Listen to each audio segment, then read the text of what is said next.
In these difficult times, America needs a leader they can count on. And that leader is Pope Bob Iger.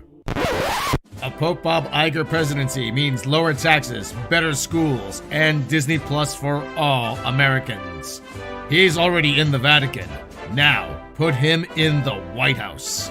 Hello, I am Pope Bob Iger. Not only do I want to be Pope, but I want to be your president. Vote for me or the Twitterati will cancel you and everyone you know. When you cast your vote, vote for the one man who will make America the happiest place on earth. Pope Bob Iger. I have Baby Yoda's vote. What about yours? I am Pope Bob Iger, and I am approving of this message.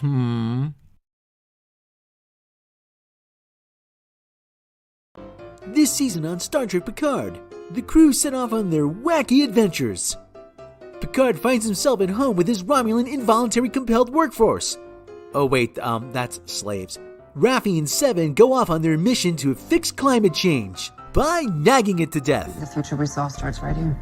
Agnes gets to enjoy a little me time. So I'm not exactly dating material.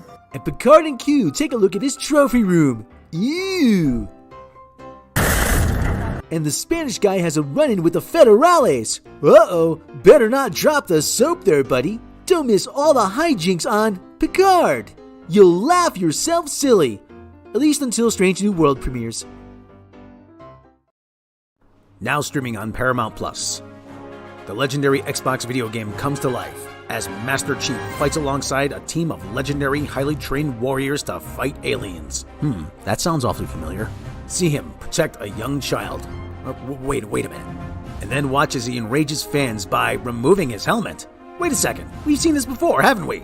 Don't miss Pablo Schreiber in The Mando Halo Lorian. I know the old saying of there being nothing new under the sun, but at least try to make it seem original. And I know you guys didn't play the game before writing the series, but at least could you have asked somebody who had?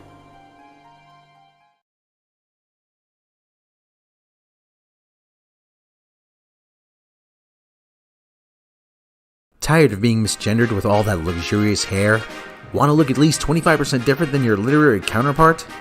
Do you want that well-coiffed Liberace glow? Then come on down to Supercuts. Our trained stylists will have you going to battle looking your most elvish. No, not Elvis, elvish. That's better. Supercuts, with locations now in Rivendell, Minas Tirith, the Shire, and Hammerfell. Well, that last one's actually Skyrim.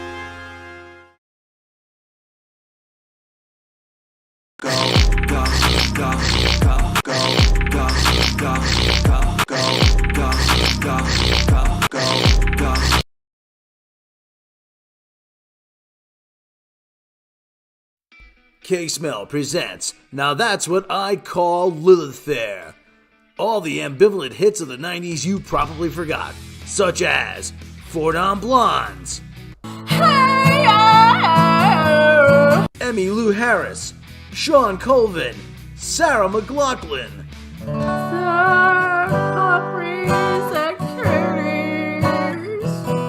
Juliana Hatfield, Tracy Chapman. You got a fast car, I got tickets anywhere. Susanna Hoffs, Joan Osborne, Letters to Cleo. Annie DeFranco, Indigo Girls, Jewel.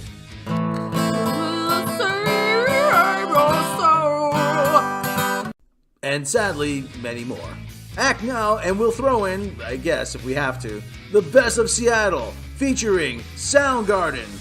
Black hole sun, won't you come? Alice in Chains. Yeah, they come to stop the rooster. And Pearl Jam.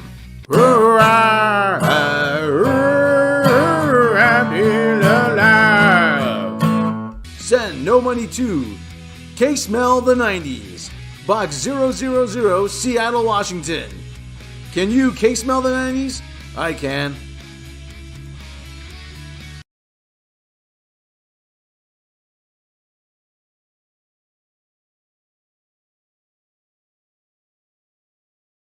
Can you smell the 90s, Rob? I can almost smell it. We almost bought a smell guitar today. Well, Rob did. Are you gonna buy it? He found it. It's a carbon fiber. It's really neat. It's got Oh yeah, that thing. Yeah, isn't that cool? Talk about the Fender. No. I thought. Well, if you would like the Fender. Fender's nice, but like you said, carbon fiber one's cool though. Yeah. Oh my god. So there's this company called Lava. Please send me a guitar of Lava. Those are cool. Yeah, I mean, listen. We're They've got like an auto reverb thing. They're like the middle of the road one. Yeah. The 2 is really nice. It's got like a reverb switch. It's got a chorus. It's got a delay. And you don't need an amp on it to get those effects. No, but you can because it's also electric. It's really nice. It's got electronics, but yeah. It's made of carbon fiber, and it's made of this honeycombed material that makes it, even though it's such a small size, it makes it resonate like it's a full dreadnought size guitar. Yeah, it's really got a nice sound to it. The neck is. I mean, for a guitar like this, I mean, like I like Martin's, and it sounds really nice. Yeah, I was wowed by it. Like, you're kidding. Yeah. So it's probably what you call a boutique guitar. Yeah, well, and then they've got like even higher grade version that has like a little docking bay that charges it, and it's got like it's got like a touch screen on the top. Whereas an auto tuner, you can practice scales on there. It's got a metronome. All kinds of stuff. It's got a looper pedal on there itself. Yeah. It's got freaking everything. Yeah, it really is. Neat. Oh, it's so cool. It's so neat. Yeah. Never needed to tune it, right? Right? Oh. No, you need to tune it. It's. Well, yeah, but they hold longer. Here, let me look it up. What's the Lava 2? Lava 2 and Lava 3. Lava 2 guitar. Lava Me. Images. Oh, yeah, go right to their website. I'll just do the images so you can show. Like, look how cool that is. But they sound cool. It comes in a few different colors. Like I said, Lava, if you're out there, if you're listening, and you want me to demo your guitar on my channel, I will. This is what? The 2? This has the case. 2. And that's actually not a terrible price, brand new. And you get a case. Here, in this one, you got the tuners. It's not a tuners. Those are the reverb, the echo, and the chorus. Yeah. Pretty much. It's a compact. It's only about 36 inches long. Yeah, well, they have the bigger one. I mean, listen to that. They actually sound like that.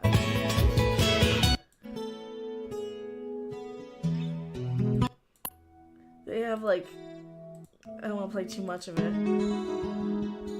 love the old. But they have the effects on them. Oh yeah, it's all built-in effects. And they sound so nice. It's got to be the carbon fiber design.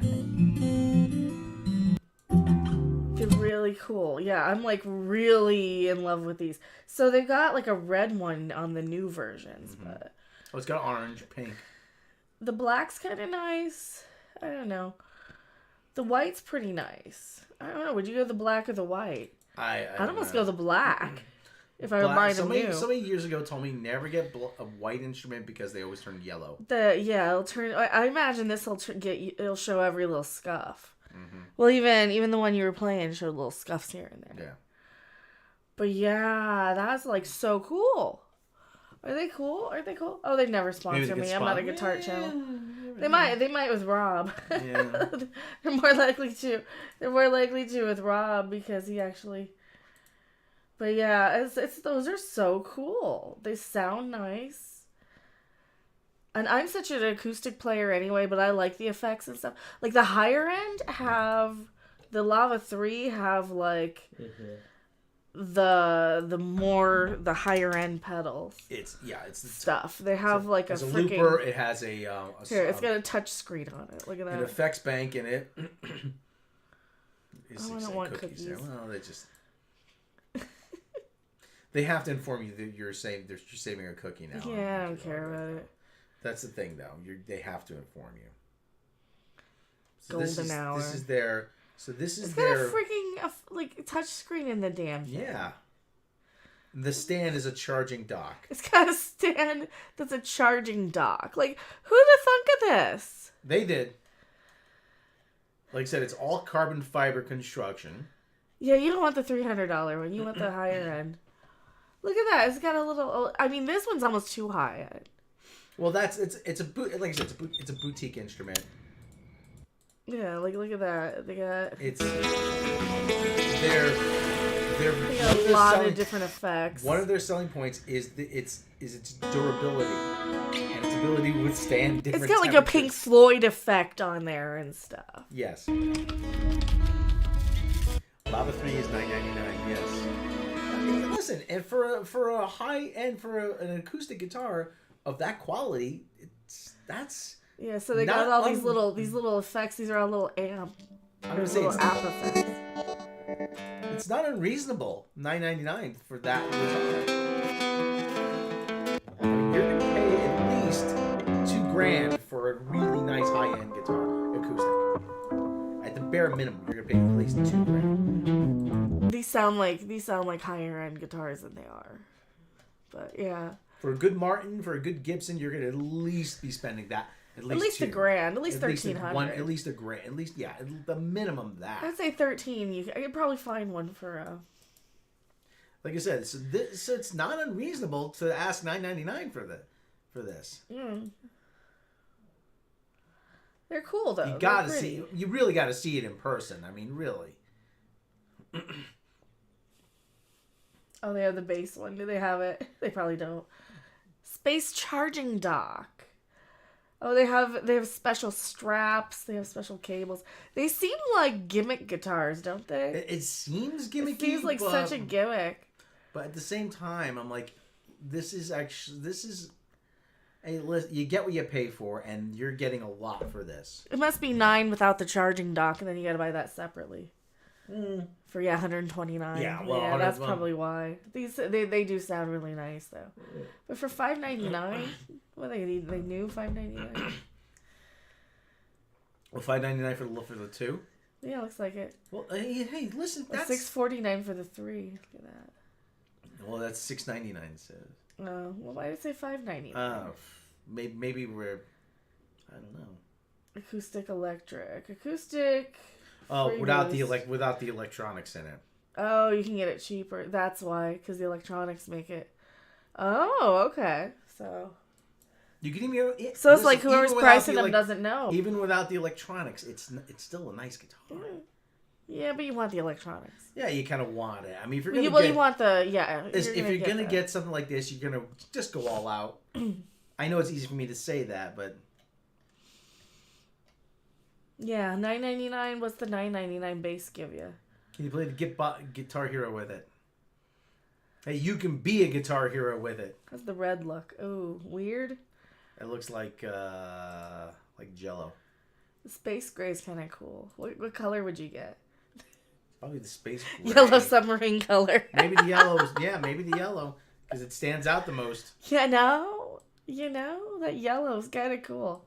Blue, pink. I don't like pink. White, soft gold. That's nice. Yeah. So you get the soft gold. 36, 38 inches, $100 more. Would you get the $100 more? I don't know. I don't know. Maybe. Either. It's a short scale anyway. I mean, so 36 or 38. I mean, doesn't matter. Out of stock. Well, fine. Go there. Oh, they're probably hard to. They're probably back ordered. He comes with a space bag. I think it's built in Japan or something. Feedback suppressor, you don't need that. Another $129 for the dock. But that's a really nice dock though. So you want that. You know, B.B. King used to suppress feedback on Lucille by stuffing newspaper into it. Well, if you're getting a 36-inch guitar, you want the 36-inch dock, right? Mm-hmm. And they have the deep gray. Oh, that's kind of cool. Gray on the inside. Mm-hmm. There, $1,099. There's your new guitar, Rob. Well, like I said, that's really cool though. Yeah, it's got it's got the tuner on the inside. Mm-hmm. It's got a looper. It's got a looper. It's got metronome effects. effects. It's got drum machines. Mm-hmm. You can. It's got scale practicing. It's got yes. Yeah, you can practice your scales on this. It's got practice modes. Pretty that soft. Where you can it'll tell you if the notes you hit are incorrect. Too bad the dock doesn't match the guitar. It's almost like a pearl color. Mm-hmm. That's really cool. It's actually very cool. I'm gonna view Megan. If you buy me this guitar, I will. How does it sound? Pretty.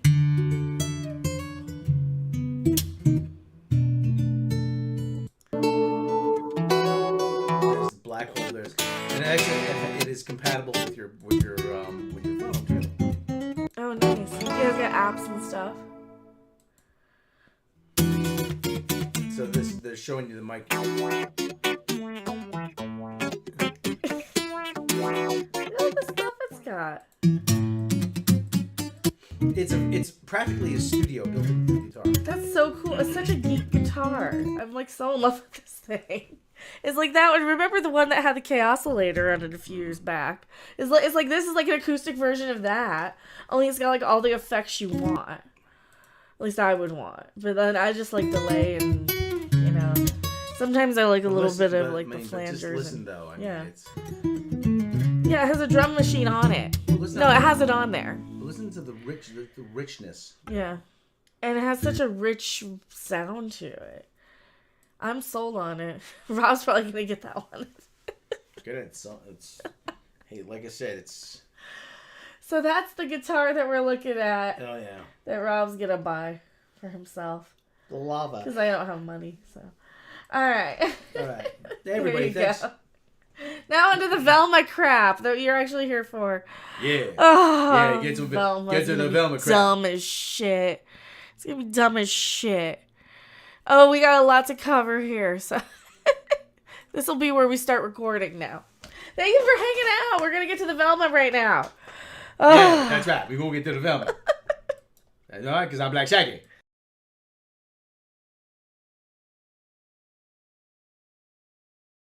I'll buy you one if you can make it sound like a jaw harp. Probably can. And I said it that way on purpose. Because we always heard it the other way. I was heard the other way. All right.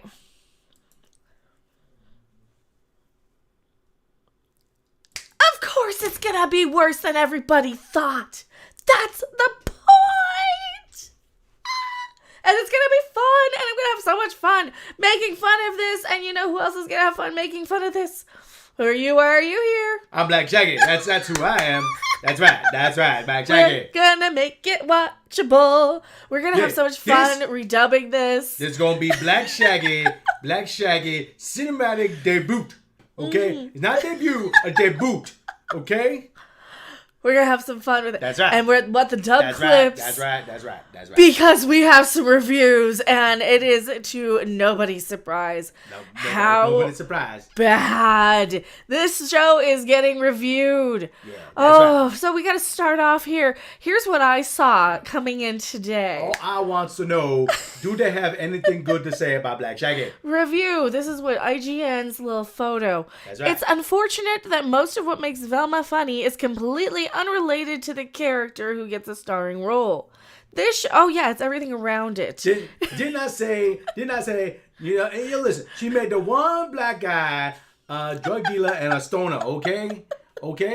Does she get what she deserved? All right, that's right. Is Velma gay now? Is this version gay now too? Because it was the other version that was going to be in the other one. Hey, look at that hair. How can she not be the gay? She's got the gay. She got the gay. She got the gay too. She got a raging case of the gay, okay? That's right. The show likely came about because of fans who have always wanted more for the teenage super solver. Ironically, man, I've been watching the Scooby Doo's, okay, Saturday morning. Got my bowl Cocoa Puff, and I never once said, man, I wonder what would they be like in high school. Okay, Black Shaggy never wanted that. You know what Black Shaggy was wondering? When they gonna show the damn toy commercial again? You never wondered what the show was like without, I don't know, the dog, the star of the show, Scooby effing Doo? Man, I never know. I wonder where they had to go to Pound to get myself a talking dog. I wanted the Black Shaggy want to know that. Black Shaggy had a big plan. Black Shaggy was going to be on the Ed Sullivan's. But that's a dated joke, okay? It's as if they knew better in the before times. Ironically, the series would be exponentially better without its namesake, Velma. I don't know why it's saying that like that. Why it's all slanty and weird. That's all make it all kind of spooky. Velma. So Velma is the worst part of her own series. Oh, that's bad.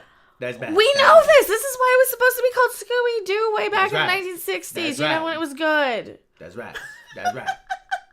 That's right. So which one do we want to start with? IGN's review? IGN did Episodes the review? 1 through 8. They got a boy. breakdown. Spoilers! Hope they We'll go. be here a while. You better say something good about Black Shaggy. You best say something good about Black Shaggy. And we're already demonetized for istophobia. That's right. So if you would like to contribute, we accept super chats, we accept credit cards, we accept donations, we accept We accept a large bag of bills and just leave it behind the Taco Bell. Streamlabs. There's a Streamlabs No. link if you don't want to give YouTube any money. That's right. There's a ding like button-y thingy that helps. There's a thumb downs that helps. Tell me why we're istophobes in the chat in the comments. I can tell you why you istophobe.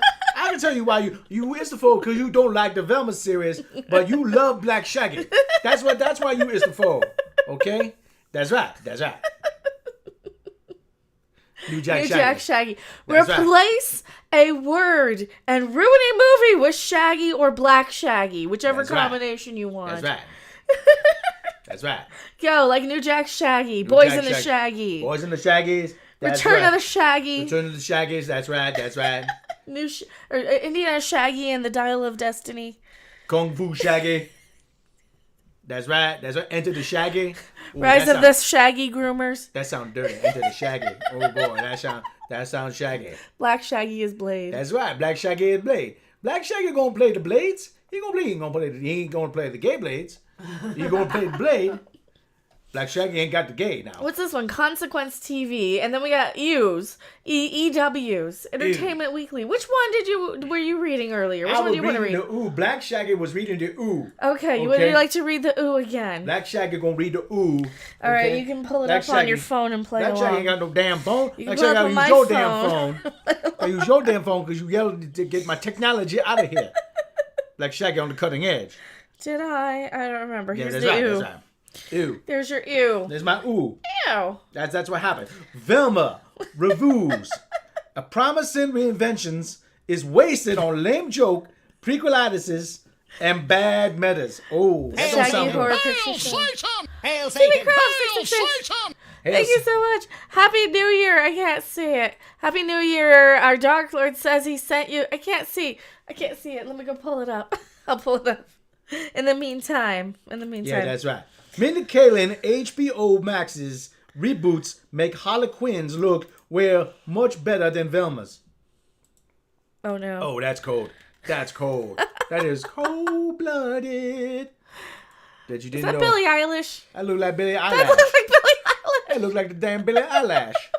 Happy New Year. Our Dark Lord says he sent you the K-Smell Lilith Fair Best of Seattle album for Christmas. That's right. That's right. Hooray! Because he's not into increasing the amount of suffering in the world. That's right. Because he's into increasing. That's right. Thank you. Oh, damn, I've done been. The damn thing can black Thank you out so on me. much. So okay, We're now blacked out on you. So now That one. this boy named Darren Franich, okay, the Darren Franich, he wrote the He's a beard boy. the Velma Doo series. Velma Doo series. The Scooby Doo magic is something. It is too. Hail Satan! Hail Satan! And Satan Hail agrees. Satan! Man, your computer is haunted. This computer is haunted. Oh, you need to get the priest out here and say, demon be gone. Call Chris Fleming. He'll perform That's an right, that's exorcism. The Scooby Doo's magic is somehow something so bland is also so weird. A doofus, a smarty, two boring beauties, and the talking dogs drive to dark places in a bright van. That's how you know how they on drugs. They on drugs because they have the bright van. Every week they find out a monster is just some guy scaring people away from his farm, family-run circus, defunct zoos, haunted hat factories. You could say the original series backwashed 60s counterculture into American Gothic traditions with meddling kid, easy riding around, gaseous swamps, water olds. What? Swamp water old? What the hell did that mean? What are they talking about? Come on, though. Hanna-Barbera's were just having a laugh on a deadline. Still, Velma dared to ask the big dumb questions. What if the Scooby-Doo's gangs were meta jerks who want a bone? They want a bone. I never, Black Shaggy never once look at the Velma dumpy ass and say, Black Shaggy want a piece of that. Never once. Well, maybe when Black Shaggy was high and she had the last piece of pizzas. But that's beside the point. Why are they meta jerks? Why can't they be porn stars? This is my origin stories, says Velma, voiced by producers Mindy Kalings. At the start of the HBO Max's reboots premiering on January 12th.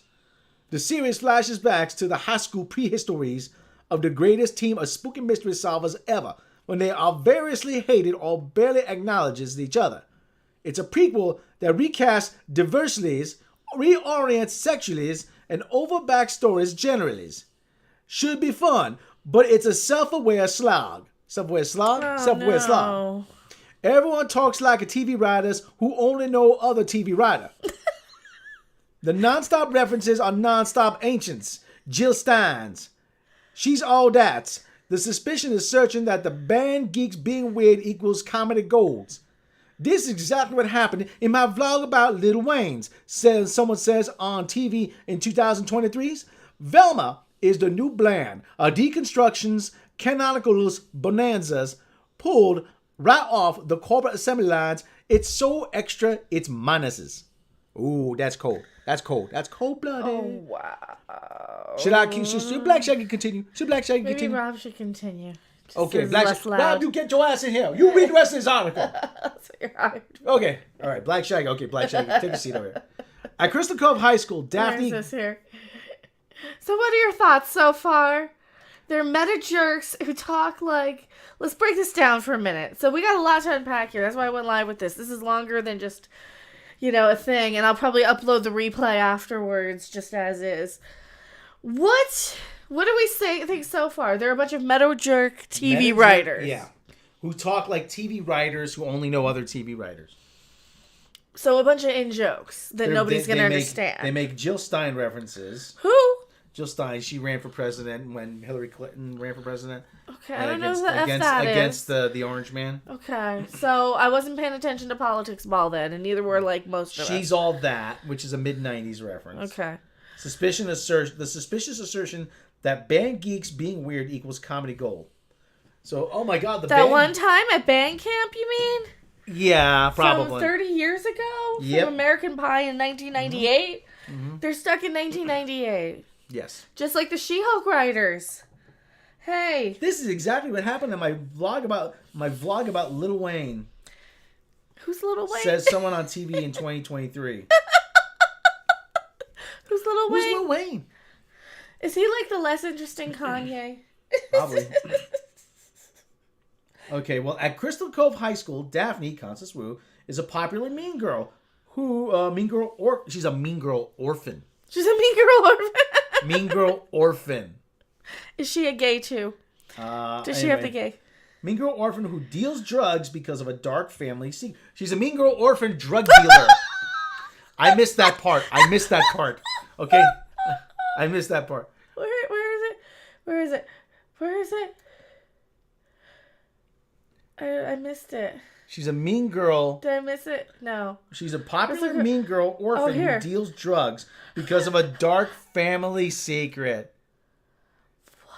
Her boyfriend, Fred, Uh-huh. played by Glenn Howerton, personifies mediocre white richness.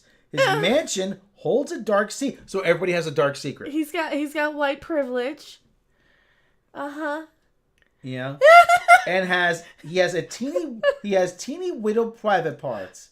A subject of much conversation. Oh, white guy has the small one. Shaggy has become Norville, Sam Richardson, a school newspaper striver, friend-zoned by his beloved Velma. So Black So she's Shaggy, racist. So Black Shaggy wants Velma. But he's not. But he's like more of an Urkel than a Black Shaggy. He worries he's a beta male. Remember that lame humor concept from 20 years ago? No. Did I do that? I just said he's an Urkel. So he worries he's an Urkel. In my possibly foggy recollection, Velma, the only one mentally equipped to actually solve crimes, unless Scooby pratfalled into the Rillians Recruit Redquarters. What? Well, he's trying to do the inflection. Villain's secret headquarters. The Villain's secret headquarters. For now, this reboot is dogless. They can't have the rights. They don't have the rights to They admitted it. Now Velma is a misfit searching for her disappeared mother and investigating a maniac cutting girls' heads open. Mm-hmm. She exemplifies Kaling's brainy, thirsty persona, complaining about the patriarchal male gaze. No, shut up. In the same Velma. episode, where she has to subvert her best friend's instincts to beg attractive classmates to muster all your sexiness and lure everyone away with a sexy dance. Hey, we can get a This sounds a confusing mess. Albatross, $2 super chat. This show's gonna hurt. Yes, it is. Oh my god. Oh, we're gonna make it better. We're gonna make it better. I promise. A savvy kid. Thank you so much. A savvy kid investigates strange doings in a shadow town full of family secrets. Sounds like Riverdale for anyone who doesn't remember Veronica Mars. Hot Archie certainly looms over any mature riff on toddler-safe pop culture. In the 8 episodes made available from the 10-part season debut, Velma gradually uncovers serialized clues while teen dramedy swirls around her. Her one-time bestie, Daphne, is her high school nemesis, though their dynamic quickly evolves before fading into the background. Some suspects are too suspicious too early. Velma keeps seeing a demonic hallucination. So this is going to be part Wednesday. This is gonna be part Wednesday. An enigma so nonsensical, the show can only make jokes about its nonsensicality. Oh, and they're making fun of how stupid it is in the show. Oh no. Some animated reboots honor their foundation by improving it. Think Netflix's She-Ra and the Princess of Power. No. That didn't improve anything. No. No. Which tokenized an 80s toy line tie-in into a glittery cosmo-queer every genre, every saga. That did not honor anything. That ruined it. Entertainment Weekly, you're supposed to be on our side. Velma settles for winky nods. There's no world where I'm ever solving a mystery in an abandoned amusement park, Daphne promises, while Velma wonders who would ever stop to put on a costume in the middle of a chase. Cheap shots, but hey, some reboots should dumb shame their predecessors. No. Recall how C-Lab 2021 used a forgotten Hanna-Barbera Borefest as its toilet bowl for brain-busting absurdity? Well, but C-Lab was good. Like, C-Lab 2021 was good.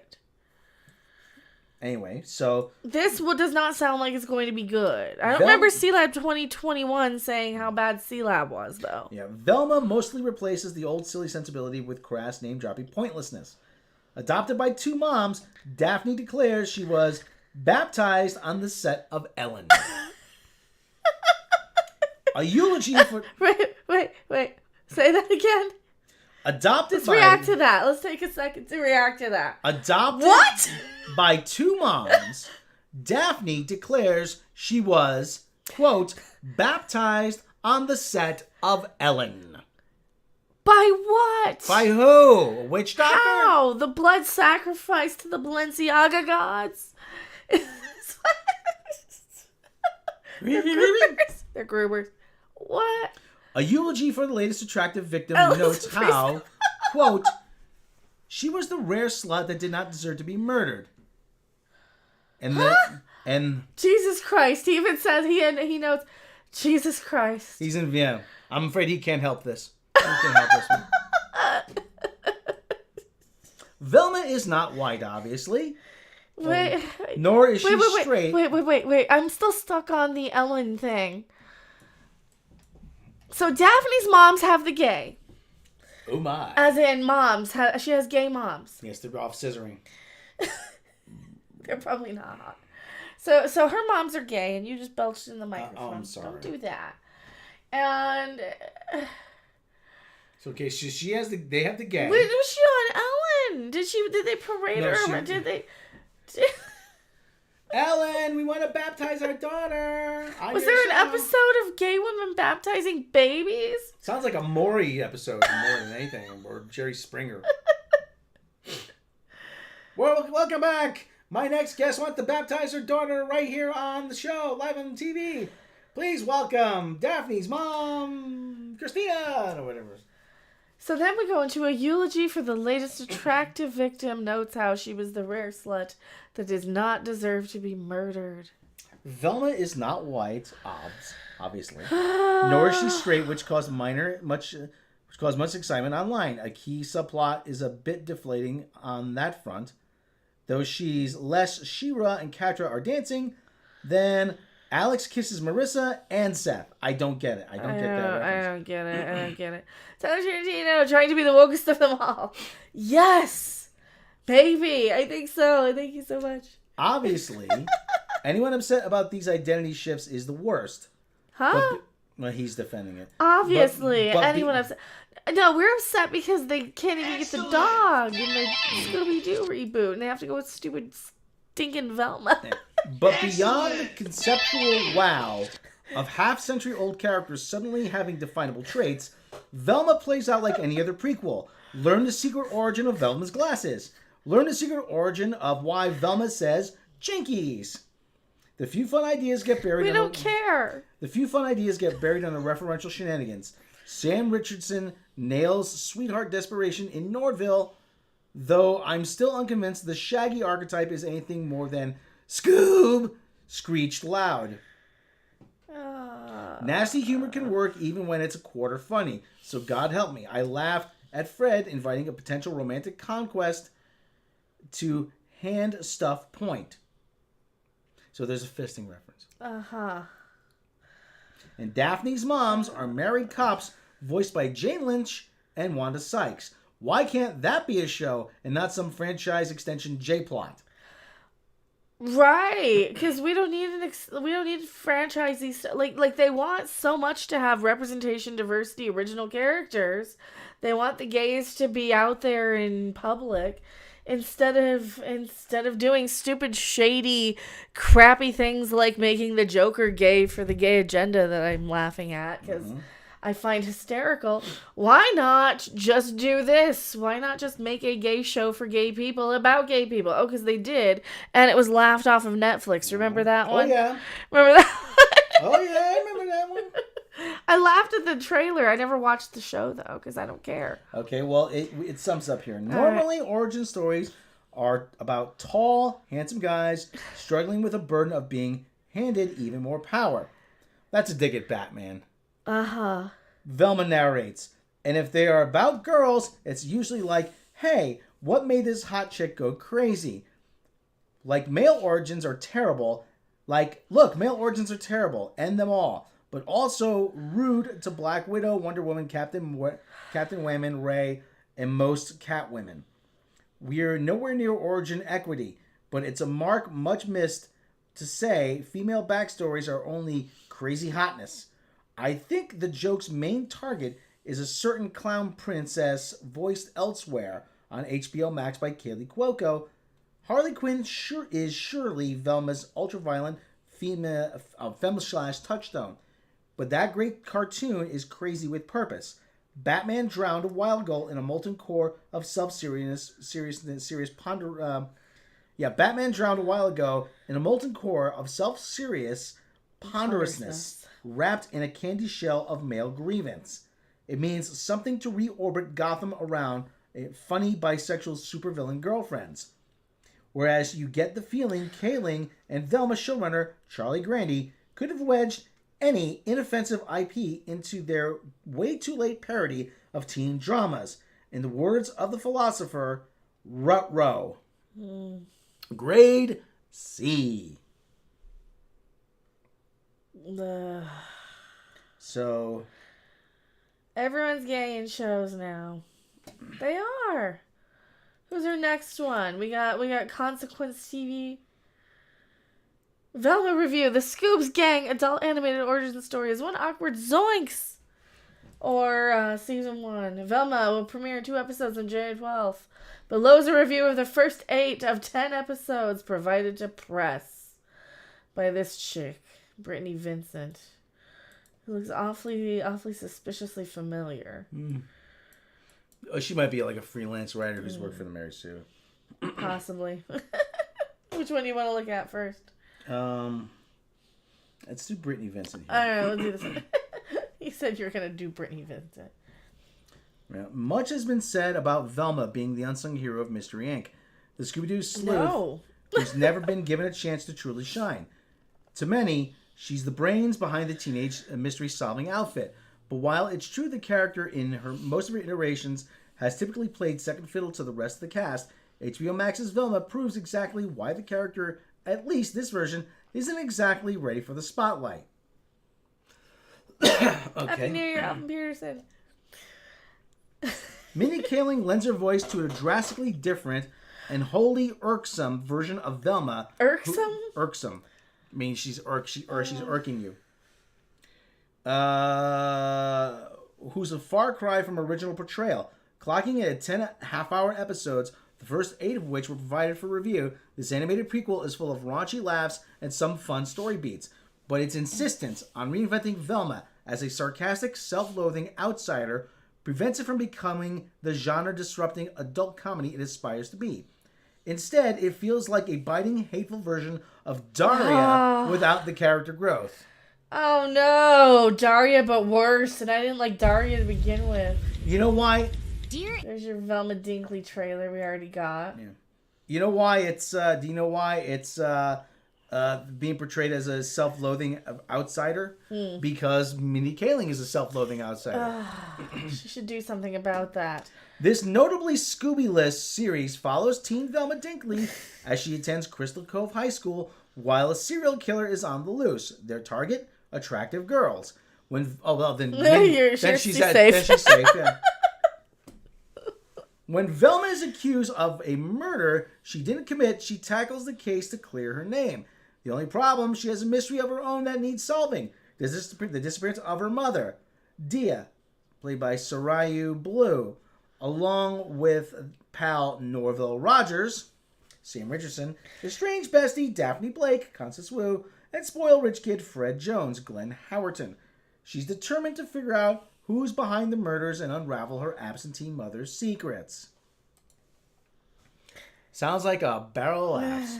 Now, didn't you say that Norville Rogers wasn't even the right name, right? No, it's actually Norville Rogers, but they make sure they call her Norville Rogers, but they call him Shaggy.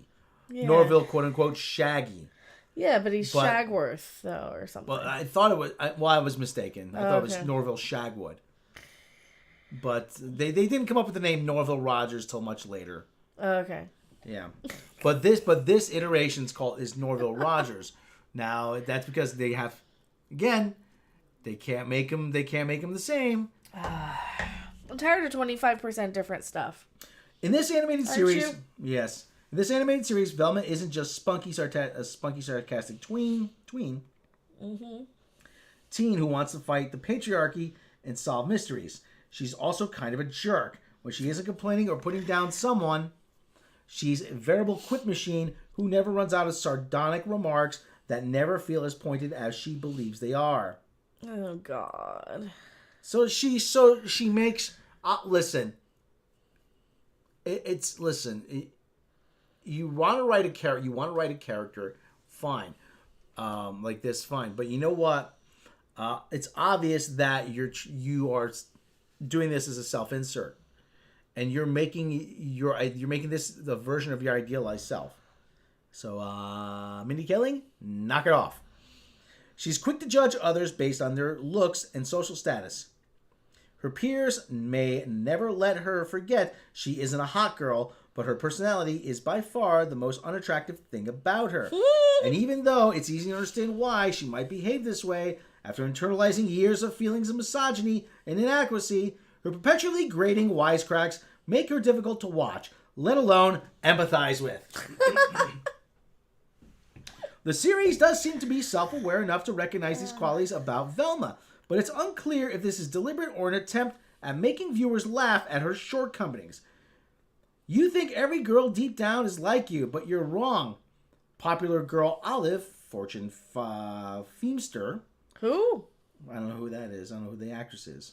Fortune Feimster. Asserts after Velma gives the hot girls of Crystal Cove an Uggo makeover to avoid attracting the ire of the serial killer running rampant. In fact, your definition of womanhood is even more restrictive than ours, Olive continues. So it's gonna be preachy too. Oh God. I have no idea how to be a woman that doesn't judge other women, Velma concludes after this brutal takedown. Velma eventually reasons that she's all sass and glasses compared to her conventionally attractive peers, realizing both ideologies should be equally respected. But it's a lesson that rings hollow. It's as if the writers made her just self-aware enough to condone her unsavory antics. Velma isn't the only character to have undergone an odd transformation. Here we go. Oh no. Shaggy, who goes by his birth name Norville in the series, and he's black starts off as little more than a wannabe paramour. What's a paramour? I don't know. Like the band? I don't know. Wannabe paramour. A lover, especially illicit partner of a married person. Okay.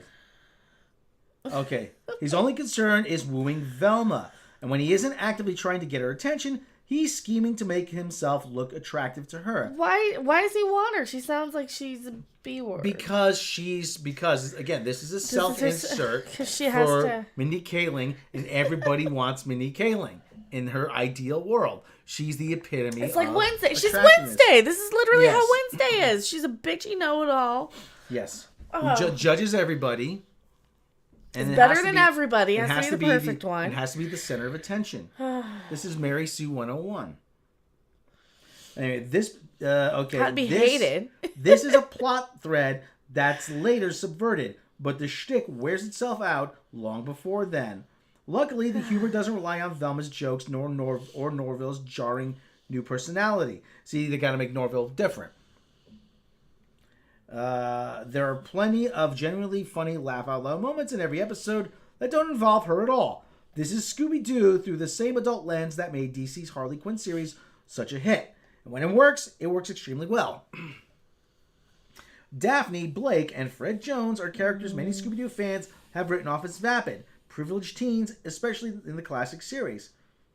Funnily enough, in Velma, they end up becoming the most interesting members of the cast. Well, they weren't supposed to be deep. They're just there to solve a mystery and entertain kids in the morning. Mm-hmm. Let's see who you really are. Yeah. And now a word from Kellogg's. Yeah, just to sell you some breakfast cereal and some stupid Spock helmets and shit. Mm-hmm. Come on. Daphne is wickedly smart and funny, member of the popular crowd who's looking for her birth parents, though her moms, Jane Lynch and Wanda Sykes, seem to know more than they let on. Constance Wu is absolutely hilarious as the flame-haired cool girl. And who would have guessed and who would have made a fantastic front woman instead of Velma? That's a pretty big insult. Yeah. Glenn Howerton gives the best portrayal of Fred of Fred the animated Scooby-Doo universe has ever seen. Simultaneously selfish, boyish, and virulently stupid, he's given some of the funniest lines of the entire show. There's a psychopathic lilt to him that has always seemed to simmer below the surface in every version of Fred. And Howerton elevates this personality trait in ways that make this for side-splitting situations, including Fred going to jail. Of course, because he's an evil rich white man. Okay. What? This sounds... Hold on, let me just interject. This sounds like a bad parody. This sounds like a drama exercise. A drama club exercise. Oh God, yeah. How do you if they showed this is like if they showed you a picture of the Scooby-Doo gang.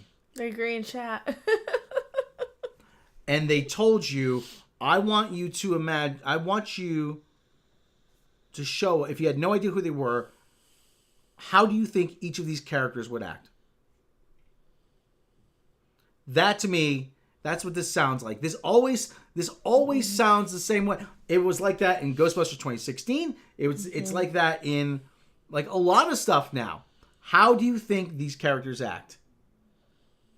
This is obviously the smart one. This is obviously the rich guy, the dumb rich guy. This is obviously the Urkel type, you know? It really does. It really does. So for those hoping Velma would give the character space to explore sexuality, given her recent unambiguous portrayal as a gay woman, the series does get this mostly right. It wasn't immediately obvious from early promotional clips, given Velma's initial crush on Fred.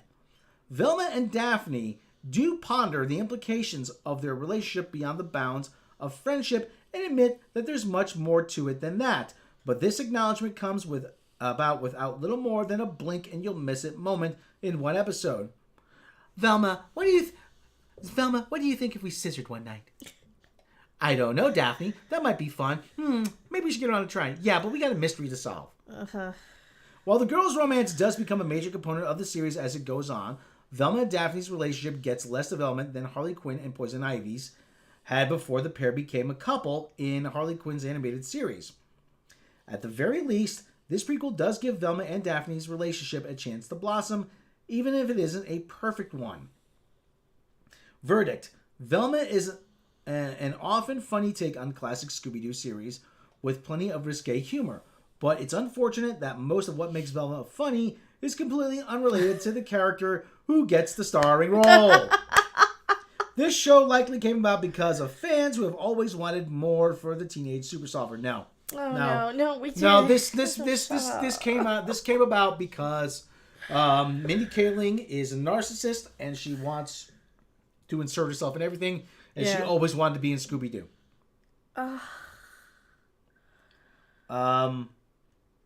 Okay. Ironically, the series would be exponentially better without its namesake, or at least a version of her with a bit more character growth. They grade this a 6. Wow. And you're the target audience there. Yeah. IGN writer chick. We got another one. Yeah, this is a rewrite of republish of a couple different articles. Okay. This one also appears on Yahoo. Okay. Velma review: the Scooby-Doo Gang adult animated origin story is one awkward zoinks. Scooby-Doo doesn't appear in the HBO Max series, but the good news is that the Scrappy-Doo doesn't show up either. Excellent! So there's normal. Genre also at worst. This sounds like Christmas for you guys to make content with, right? I mean, I'm not upset. Like, who's upset by Scooby-Doo being bad? Oh, I'm going to enjoy seeing the races. I'm going to enjoy seeing the races lose their mind over... What are you talking about? This is going to be hysterical. Yeah, this sounds hysterical. Now, this is by someone named Liz Shannon Miller. Well, this is a different one. I got I got the Liz Shannon Miller one. It starts with the pitch and The pitch. You know them well, those plucky young teens of the Scooby-Doo gang, who have been... But without half of them. who have been reinvented constantly since their initial debut in 1969. Listen, we'll get into we'll unpack some of this later in a few minutes, but whether live action or animated TV or feature film, the characters themselves haven't changed that much, with good old Velma Dinkley reliably serving as the brainy member of the mystery solving team in their mystery machine. Something that carried through in the new HBO Max origin story, Velma, featuring executive producer Mindy Kaling, is the voice of the young Gumshoe, who we meet as a social outcast at Crystal Cove High, haunted by the disappearance of her mother, Soraya Blue. As Velma attempts to get answers as to what happened to her mother. So Velma's mother's missing, and Daphne's looking for her mom's too, or her parents. A bigger mystery at the... And there's a serial killer. Yeah. And Fred goes to jail. What the hell? A bigger mystery at the school arises, one that Velma can't solve without the help from school slacker Norville, Sam Richardson, ex-BFF, turned frenemy Daphne, Constance Wu, and Fred, Glenn Howerton, the embodiment of white male privilege. Step aside, please. We have white privilege. I hate Sir, this. I don't know if you're aware, but we have white privilege. Mm-hmm. He's got a stupid green shirt. Look at that. That's yeah. This geode's gonna make one kick-ass science project. He doesn't sound like that. That's right. Did I do that? Oh, God. This goes down as one of the Dumbest ideas ever. Will any adults take Velma's claim seriously? No. Will Fred manage to learn inner beauty exists? No. Who will hook up with who in this complicated quadrangle? It's the called dog. When there's a quadrangle, it's not a quadrangle. When there's four corners or something, it's called a square. Quadrangle. It's a love square. Not a love triangle. Love rectangle. Love rectum. Even a love trapezoid would be. Love trapezoid. That's a new song. Love trapezoid, love rhombus. Did Black Shaggy have a threesome with Daphne and Velma? Black Shaggy don't kiss and tell. That's right. But yes. There's some things that Black Shaggy won't forget. Okay, maybe that's one of them. But yes. These are just a few of the mysteries that this show explores. Oh, no. No, it doesn't. Harley Quinn has some notes. While Velma certainly suffers in comparison to... No belching on camera. No, I didn't belch. While Velma certainly suffers in comparison to HBO Max's other adult animated series reinventing a classic character, the series' problems are entirely its own. Perhaps the biggest one being a failure of tone and balance. And there's too much jammed into this series and no clear focus. That's what we said. The first season is really the pilot episode approach to plotting. The first 8 episodes provided for review begin piling mysteries on top of mysteries. So it's going to be Mystery Box. Oh, no. As Velma and pals investigate the secrets of their small town, which include the mysterious deaths of the school's hottest girls, and Daphne, an Asian girl being raised by her adopted mothers and attempting to find her biological parents. Okay, so wait a minute. So this sounds a lot like Minnie Kaling's wish fulfillment deal. So it sounds like she wished the hot girls at school would die. We're all offed. We're all murdered. What a bitch! What a psycho! So she writes her own murders into the... Who does that? All right, but it's hard to get invested in any of these mysteries being solved thanks to a too glib approach to the storytelling that mutes all real emotions. Though the series is aimed at adults, it feels a bit PG in comparison to other adult animation currently in the works, while simultaneously playing certain scenes like the writers think they're being super edgy. It's not that the show needs dozens of F-bombs or full-frontal Shaggy to be interesting, but the only real adult material is found in the rampaging hormones of the show's teen characters. And because so it's a PG adult show, at least, so I won't be so grossed out by it. And because you're wondering, the show does actively explore the question mark that is Velma's sexuality, without necessarily providing concrete answers. But that's not exactly groundbreaking these days, thanks to Cartoon Network's Trick or Treat, Scooby-Doo, and beyond. Not mad at the voice actors. The strongest element of Velma as a series is certainly the casting, packed with heavy hitters such as Stephen Root, Jim Rash, Shane Lynch, Wanda Sykes, Gary Cole, Melissa Fumero, Sherry Jones, Nicole Byer, and Weird Al Yankovic in supporting roles. Why? Well, a lot of these are openly gay actors. Isn't Sherry Jones the one? No, I don't know who that Sherry is. Jones is an openly gay actor. These are all gay people. She was hooking up with Sarah Paulson for a while. Jim Rash is openly gay. I know that. So it's all gay people. It's all virtue signal. It's the drama club. It's the drama club. It is. The main cast is equally strong as race-bending, like the iconic Hanna-Barbera characters doesn't change them on a fundamental level. Kaling brings her natural snap to Velma's barbs, Woobs got just the right notes of snotty for Daphne. Howerton is clueless in all the right ways as Fred. And Richardson manages to find his own clever spin on one of the most iconic cartoon characters of all time. That's right, because he's going to play as Black Shaggy. No, he's not. He's going to be nerdy. He going to be nerdy? He's going to be Urkel. Damn. This Black Shaggy won't stand for this. He's going to be Velma. I'm trying to help Velma. I want to help Velma. I really got a thing for her. I really like her. Damn, you. No, he's going to sound like Eddie Deason.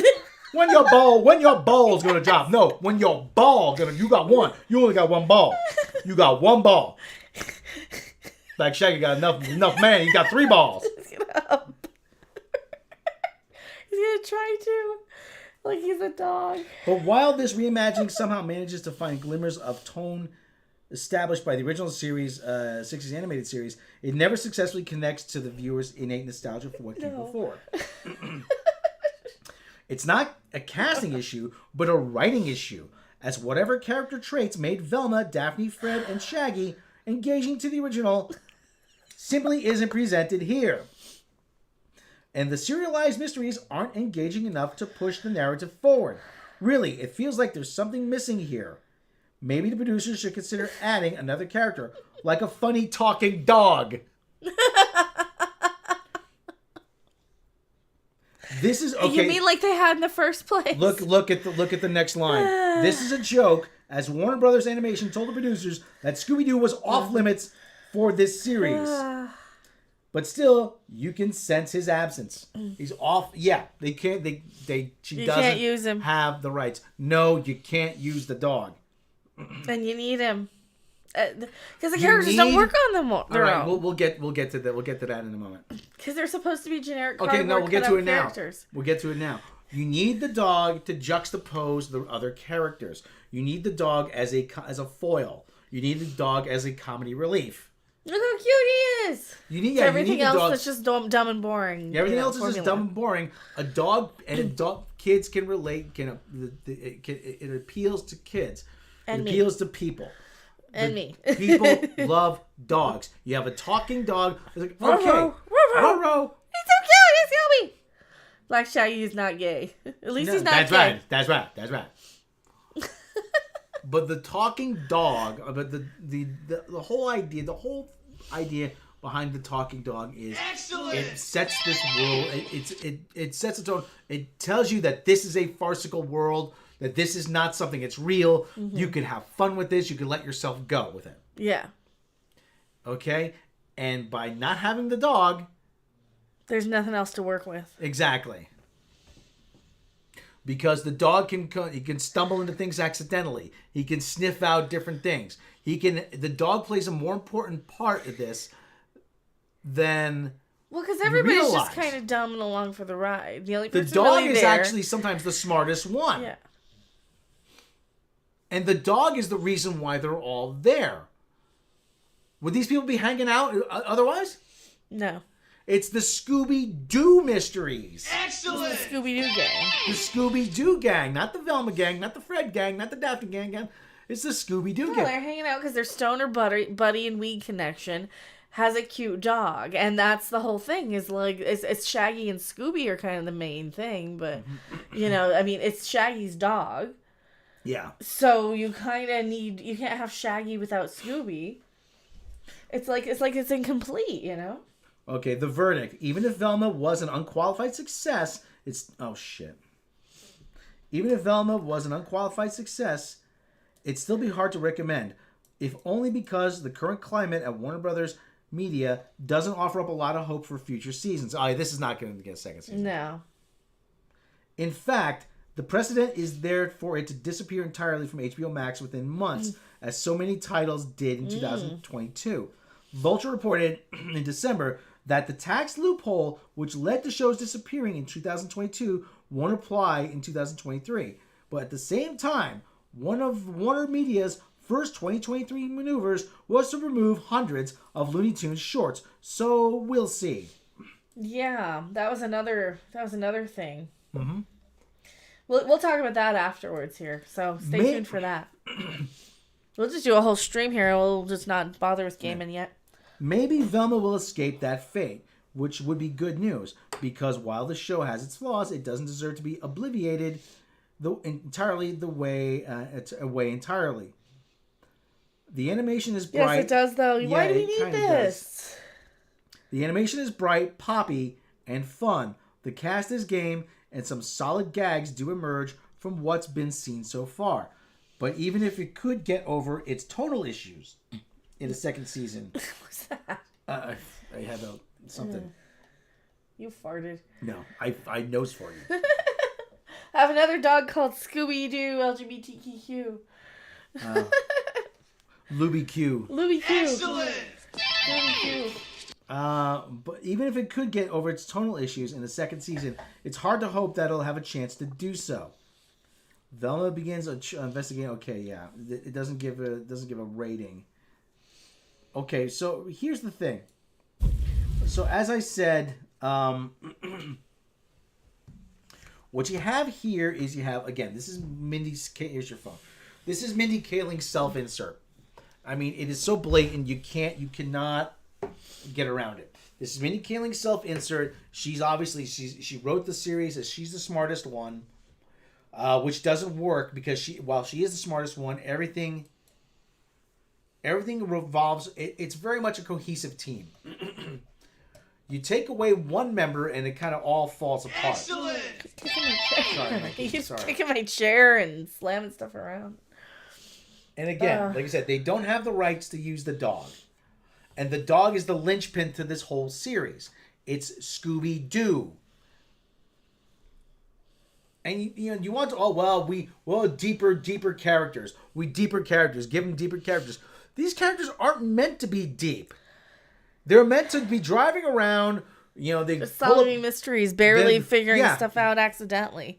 Or to pull over to the side of the road. Hey, Harlem Globetrotters, what are you doing here? Oh man, our van broke down. On the way to the next game. Where's your game? Where's your next game? Next game at the old haunted arena. They're there to entertain your stupid kids while you sleep in on Saturday morning while they eat sugary cereal. Exactly. And watch toy commercials for Spock helmets and stupid crap like that. We know this. Listen, like I said, this whole reinvention of classic characters. I'm like, yeah, okay, listen, you have a soft spot for these characters. Did you just elbow me? Yeah, because you just kicked my chair again. I didn't kick your chair. My feet are over here. This whole thing, I understand you have a soft spot for these characters. You always imagine yourself as Velma. But you know what? So did a million other girls who are now not able to see themselves as Velma. I wanted to be Paul McCartney, but I'm not going to reimagine the Beatles with me as a member. Okay, I'm not going to. This is just cheap and stupid. And like, what? You aspire to be successful in television so you could be in fucking Scooby-Doo? Yeah, that's what she. That's what it is. Stupid. Dream higher. Dream better. How pathetic is she? This goes back. This goes back to what I said. All of this is about redeeming their time in high school. Velma, She-Hulk, all these fucking Gotham women. High, Ms. Marvel. There's effing women in these TV shows, man. Women, get over it. It's I Am Starfire. All of it. All of this is to get back at certain people or to just somehow retroactively correct their time in high school. Because all of it takes place in frickin' high school. High school never ends. High school never ends for them. Does it? Why do you want to relitigate that? It was a terrible time. And oh wow, wouldn't it be great to be the Scooby-Doo gang? No, it doesn't. You got people running around like maniacs trying to kill you. Like I said, the other thing, the whole trend about how all these self-insert superheroes, Ms. Whammon, oh God, they're all awful. I mean, a lot of them are written from the premise. Wouldn't it be great if I got to hang out with these superheroes? Here, you can see yourself on screen for a minute. But like I said, this is I get to do that. Can you actually grab me a bottle of water if you can? Okay, but am I on? Am I on? Let me see. Where am I? Video capture. So yeah, so a lot of these cartoons are written by people who are trying to recapture high school. They're trying to which is odd because I got the Cobra Kai shirt on. Let me say that. But the whole thing, like I said, they're all written from this perspective of, wouldn't it be great if I got to hang out with these people? Wouldn't it be great if I was a superhero? You know what the movie actually that there are two movies. There's one movie and one series that really accurately portrayed what would it be like being a superhero, and that's the Daredevil movie, with Ben Affleck, and the Daredevil series, because being a superhero would suck. Being a superhero would be terrible. Being a superhero, people are trying to kill you. You're constantly in pain. You constantly have broken bones. You have to go out. You have to drag your rear end out at night to go on patrol to fight crime when you could be sleeping. Velma was the nerdy hot girl I had a crush on. This made me sad. They ruined my childhood crush. The Daredevil series was very well written, yeah. Yeah, there was. We're probably not going to be getting that with Disney Plus. But, like, all of this is written as, like, oh, wouldn't it be great if? Wouldn't it be great if? I'd be so awesome if. Again, so, like, and of course, Mindy Kaling is going to portray herself as being the pinnacle, the focal point of this series, because this is her self-insert. This is her self-insert. And listen, I'm not angry. And there's, oh, you're angry about this. I'm not. I don't care. I don't care. I just think this is funny, and I think this is gonna be hysterical. This is gonna be so bad. It's gonna provide a lot of stuff, a lot of material. But at the same time, what does this say about someone like Mindy Kaling? What does this say about an entire generation of people that they have to go out of their way to do something? You have to spend a studio's hard-earned money. You have to spend a studio's money, tens of millions of dollars, so you can go insert yourself into Scooby-Doo?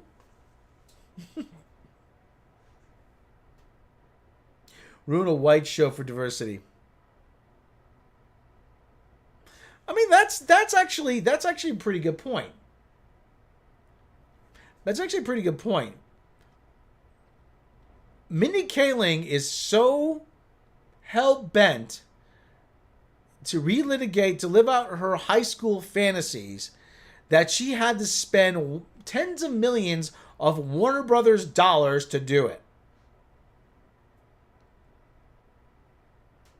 That's actually a pretty valid assertion, I think. The same thing with Sana Amanat. Same thing with Sana Amanat. Same thing with Jessica Gao. Same thing with Dana Schwartz. You want to get back at people so badly that you're willing to go out and spend. You're willing to that if Marvel or Disney or somebody goes out and says, "Hi, we'll give you this much money." Okay, what are you gonna do with it? I'm gonna relitigate high school. Remember that Fended High School? They come from college and turn work into woke. There's only I canceled HBO Max. I mean, seriously. I mean, but everything on these series takes place in high school. I don't get it. You're that hung up on high school. Why are you that hung up on high school? You are making millions as a professional TV writer. Why are you hung up on high school? Why? I don't understand it. I don't understand it. You're revenge. It's always revenge. Yeah, that could only be it. You're that hung up. It's unbelievable. Like I said, the people who I I don't talk to anybody from that era. I do talk to a couple people from that era. They are. Did you hear what I said? No. They are so. I didn't cancel. I got to see this train wreck. Oh, we'll pirate it. My throat's dry. We'll pirate it. Mindy Kaling. Mindy Kaling is so narcissistic, so obsessed with high school that she has to spend tens of millions of Warner Brothers Studios dollars to go back and try to correct it. Yeah. Same thing with Jessica Gao. Same thing with Kathleen Kennedy. Jessica Gao was excellent. Jessica Gao was throwing a temper tantrum. She was ready to quit. She was ready to quit. Excellent. So is the lady who wrote the Gotham High, or Bruce Wayne, the I Am Starfire lady. Who else? The son of Amanat. To be fair, the Bruce Wayne lady, her husband wrote it for her. Yeah, well, he made the suggestion. Yeah. He made the suggestion. Oh, who's your favorite Who's your favorite character? Batman. Okay, I'll do something with Bruce Wayne. It became Bruce Wayne. But like I said, they are so insecure about themselves. You're a television writer, a producer. You've been on television. You're very successful. Mm-hmm. You have to go back and relitigate high school? No. I say you've gotten your revenge. And yeah, killing you, and never once have I ever needed to see myself on screen or TV or cinema or comic to validate my existence or views. I'm alive, I'm here, I'm me. Mm-hmm. And thank you for everything, Colin Ewan. I know you said super thanks. And in key, yeah. Let high school go. It's not worth it. Like I said, everything is about. Like I said, Ms. Marvel, high school. Velma, high school. Gotham High, high school. Obviously. What else? I mean, everything is high school. Everything is high school. Everything is set in high school. America Chavez. What? They're trying to be anime. America Chavez, high school. Rock and Roll High School. Well, Rock and Roll High School would have been awesome. Sean Ross, you're clearly obsessed with high school. You're wearing your old high school dojo shirt. Right? Actually, you know what? Cobra Kai is about guys getting over high school. Listen, we're old. We got to put this. They're doing what they can to put it behind them. You know that? Well. So anyway, what is Am I muted? Can you hear me, guys? Can everybody hear me? Can people hear me still? Excellent. Okay, good. I wasn't sure if because there was something on the thing there. I gotta try to throw it here.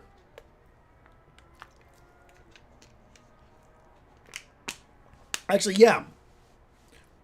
Actually, like I said, the whole thing, Cobra Kai, the whole premise is these guys are still carrying the same grudges from high school, and look at them, it's making them miserable. That's part of it. They're still carrying the same grudges from high school, and it's making them miserable. But like I said, it's. I just don't get it. I just don't get it. We send adult children away for examination. Ice Tray. What's up, Ice Tray? Excellent! But, forget the past. Listen, I got stuff in my past that I try to get over. Yeah, it's not easy, but you know what? You try to move past it as best you can. There's still stuff that haunts me. There's more stuff after high school that's haunted me. There's one of the self-help gurus was saying about how you have, you see that, you meet someone and they have a big cart full of baggage, and she was going over, it's one of the self-help people, TV self-help. But, when someone's right, they're right, you see like on the big bags, anger at dad, failed relationship, divorce, whatever. And as you get older, does this card get heavier or lighter? It gets heavier. If you had to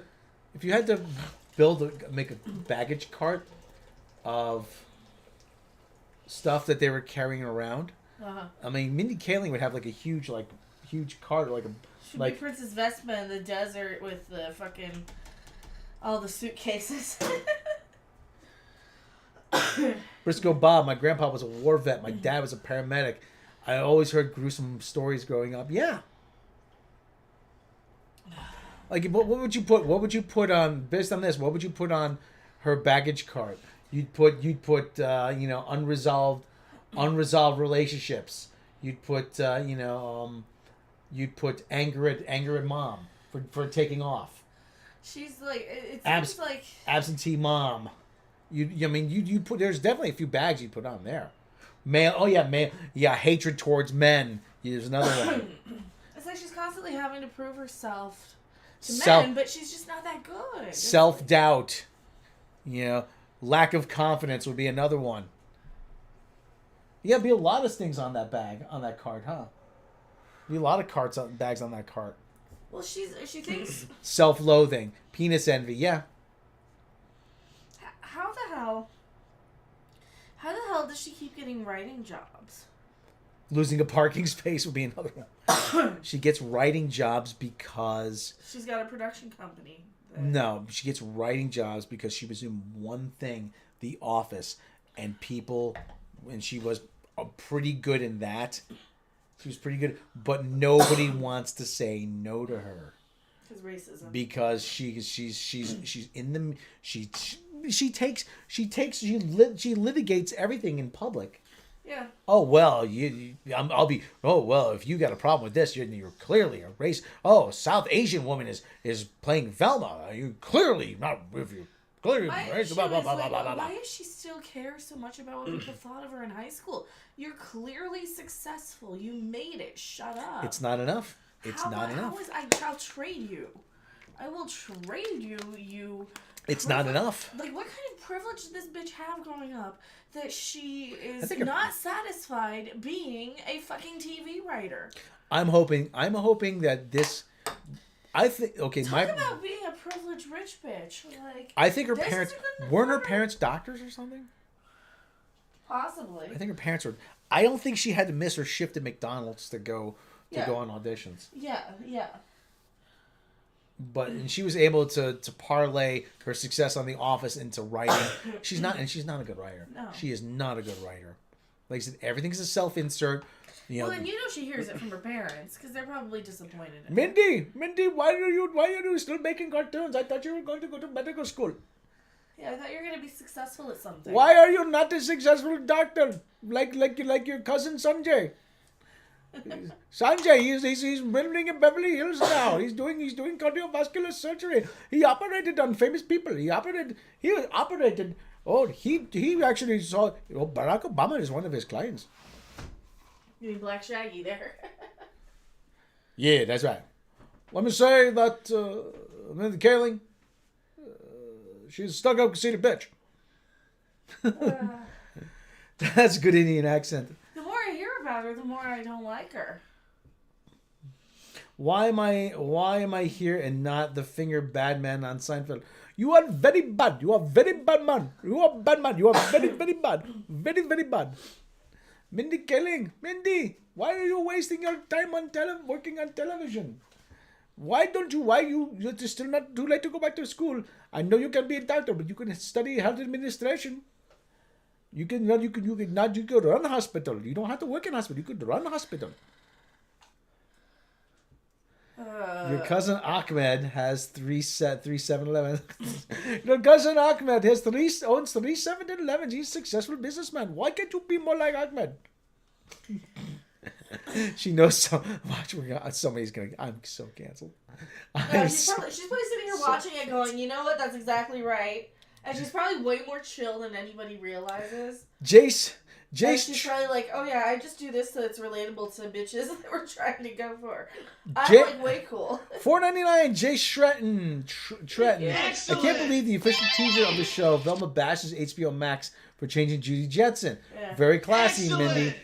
Go get your damn self a clue. There was a funny video about two Aussie Indian guys constantly screaming at each other, "You bloody fucking bloody! You bloody fucking you bloody!"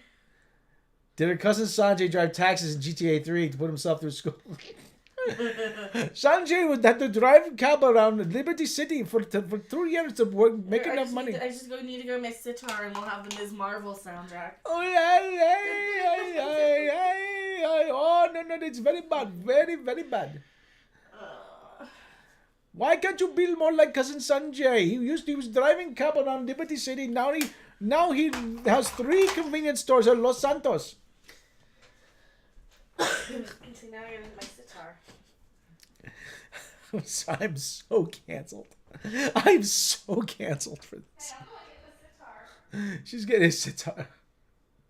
Oh my god. This is what happened. This is what happens, people. Oh god, don't remind me. Rob's giving us the full... I'm giving you the full Buna. That is right. Audio of that comes with Play Store 2. The kangaroos, they're fighting. Oh, they're fighting. Oh, you bloody, fucking bloody, you. We are terrible people. That is right. The robot Shlomo is making fun of you, Mindy. Why have you not turned your life around? The robot Shlomo man is making fun of Mindy. Mindy, have you seen the robot Shlomo making fun of you? Do you want people on the YouTubes to make fun of you? Do you know how many people this sees? Sees this? But Dad, this is where you have to be Mindy Kaling. But Dad, we're doing the Ms. Marvel thing. It's turning into the Ms. Marvel thing. Mindy, no disrespect to people who actually like this kind of music, or if this is your cultural heritage. Miss Marvel. Miss Marvel.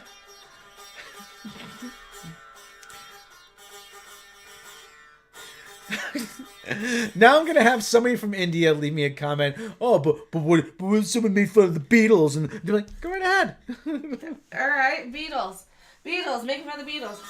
I once had girl. Should I say she once had me? I'm in Norwegian Woodings. I am white man from England. Maybe you're doing Make Love All Day Long. Play that one. I'll make love to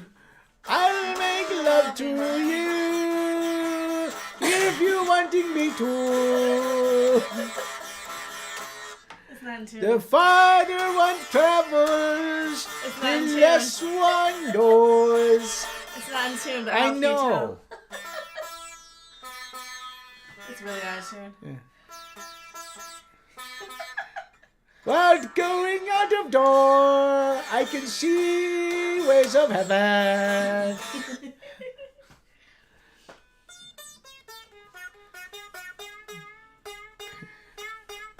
Yeah. I am rocking like the big good Johnnies. Trying to go tune it up. I am rocking rolling. I am rocking rolling. You're rocking and rolling all night long. I'm needing a tuner. Yeah, you need to tune it up. Is it? I don't know where my tutor is. Is it Go ahead and put it in the phone. Here, use the phone. Johnny Five is alive. Free bird. If I'm leaving here tomorrow, would you still remember me? Oh. You outdo Black Shaggy, but here we are. Is this brown Shaggy? This is Velma's papa. You're the family that ran off on Velma. Velma sucks so bad her family ran away from her.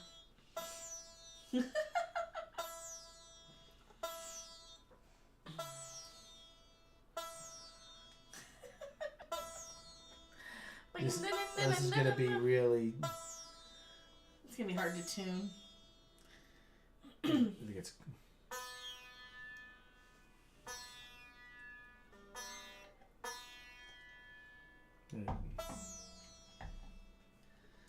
Is it high, really?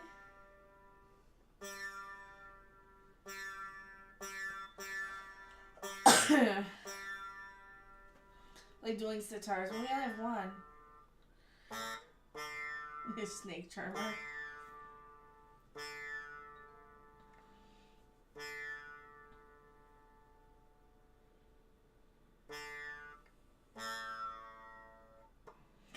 Star Trek 4, The Mindy Home.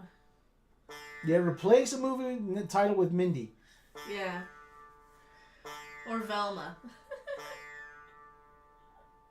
There we go.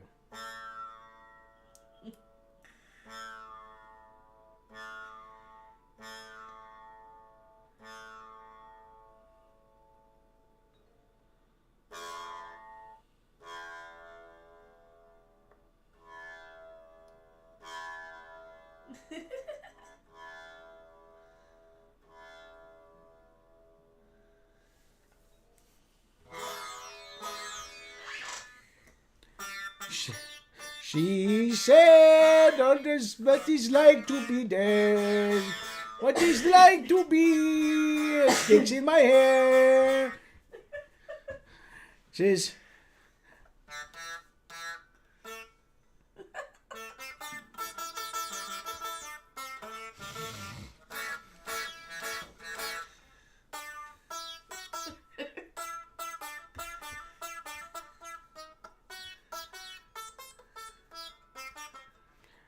way down in Louisiana's close to the New Orleans, way back up in woods in among evergreens.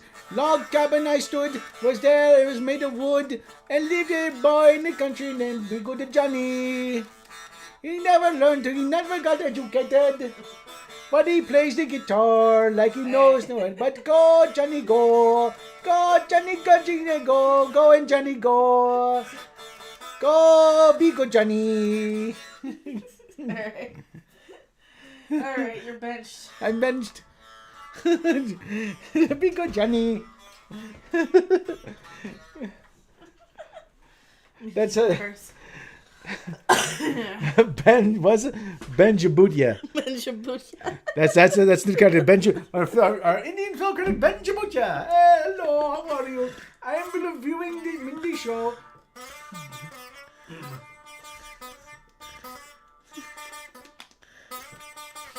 A couple guys have been the same since Netflix made the last 2 seasons. Drama-based. I actually love the I liked him. Oh my god, Terry Silver with Chosette. Oh my god.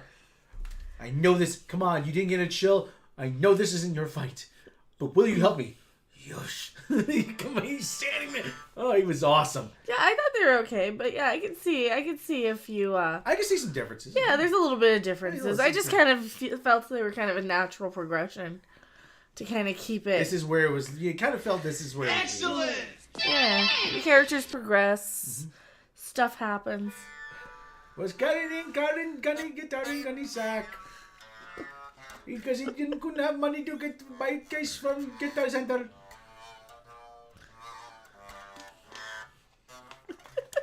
Or the Plan of the Mindy, Iron Velma, Judge Mindy, Slumdog Mindy, Star Wars Revenge of the Mindy Club.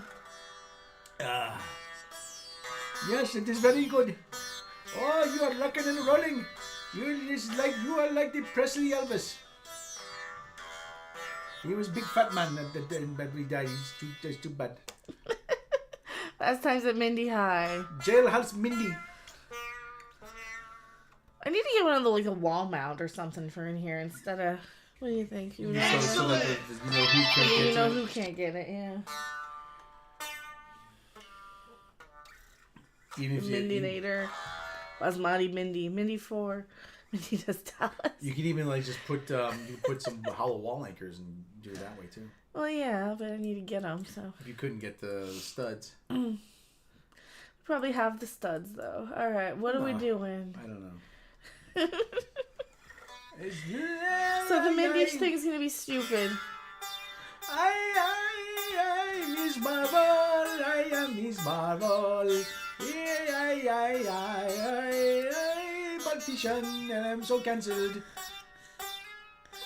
That's all it was. It was just partition. What if I made fun of Beatles? Go right ahead. Like people haven't already done that over the last 60 odd years.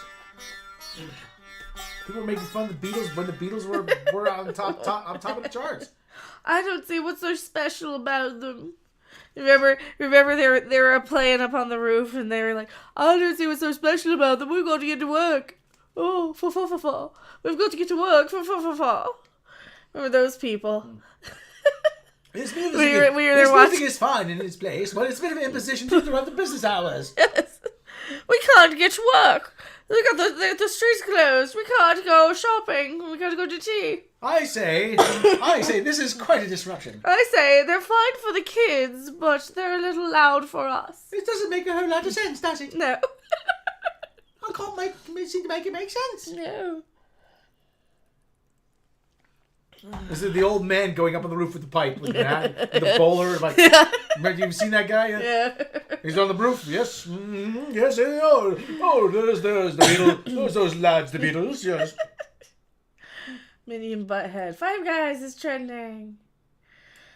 Oh no, Andrew Tate rapped. Ask me. I have Make you look classy. Incredible Mindy. Oh no. 40-year-old Mindy. What the frick is this? Second night you walk past me, I turned the whip around. I had to get you in my backseat.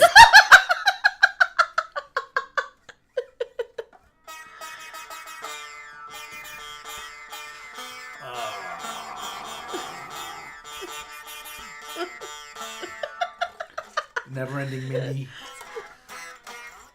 Oh, that's great. Well, my shit, the Beatles were too loud. Black Sabbath's first album wasn't lit.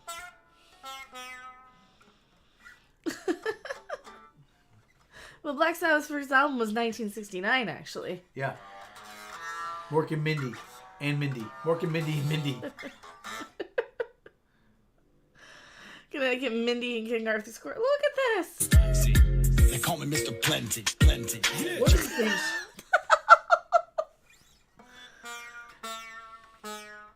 I should probably stop recording. That's the Mindy portion of this.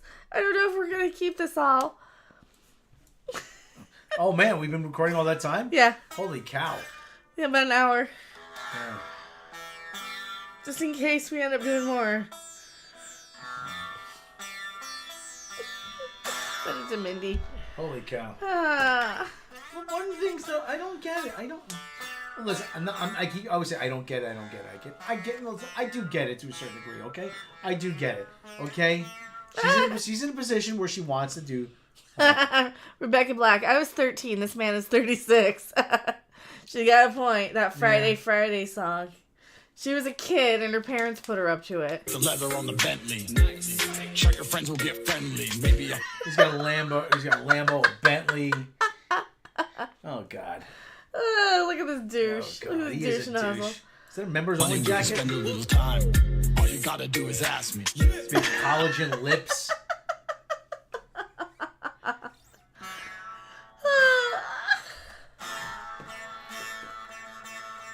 For God's sake. Spider Mindy. Far from credibility. Mindy Lincoln. Oh, what the Illinois. hell? What the hell is that? That's ridiculous. Scott Mindy saves the universe. The Mindy submarine. Spies like Mindy.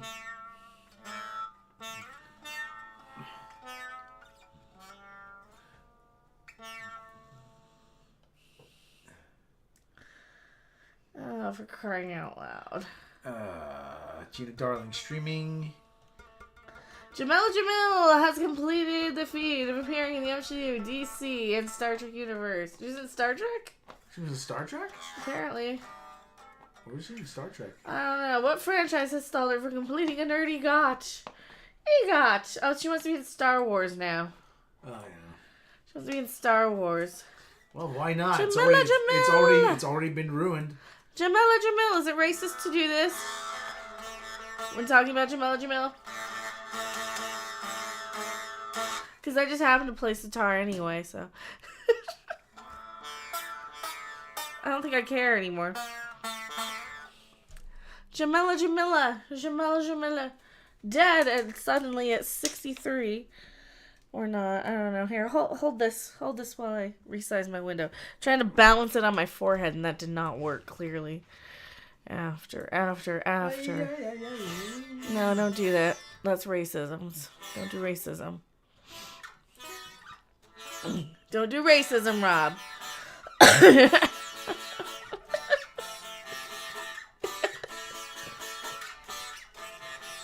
And now Joey Ramone's gonna sue me. Shining out on the 2nd Avenue. Man, the ghost of Joey Ramone's gonna sue me. Eating chickens and because they're not country.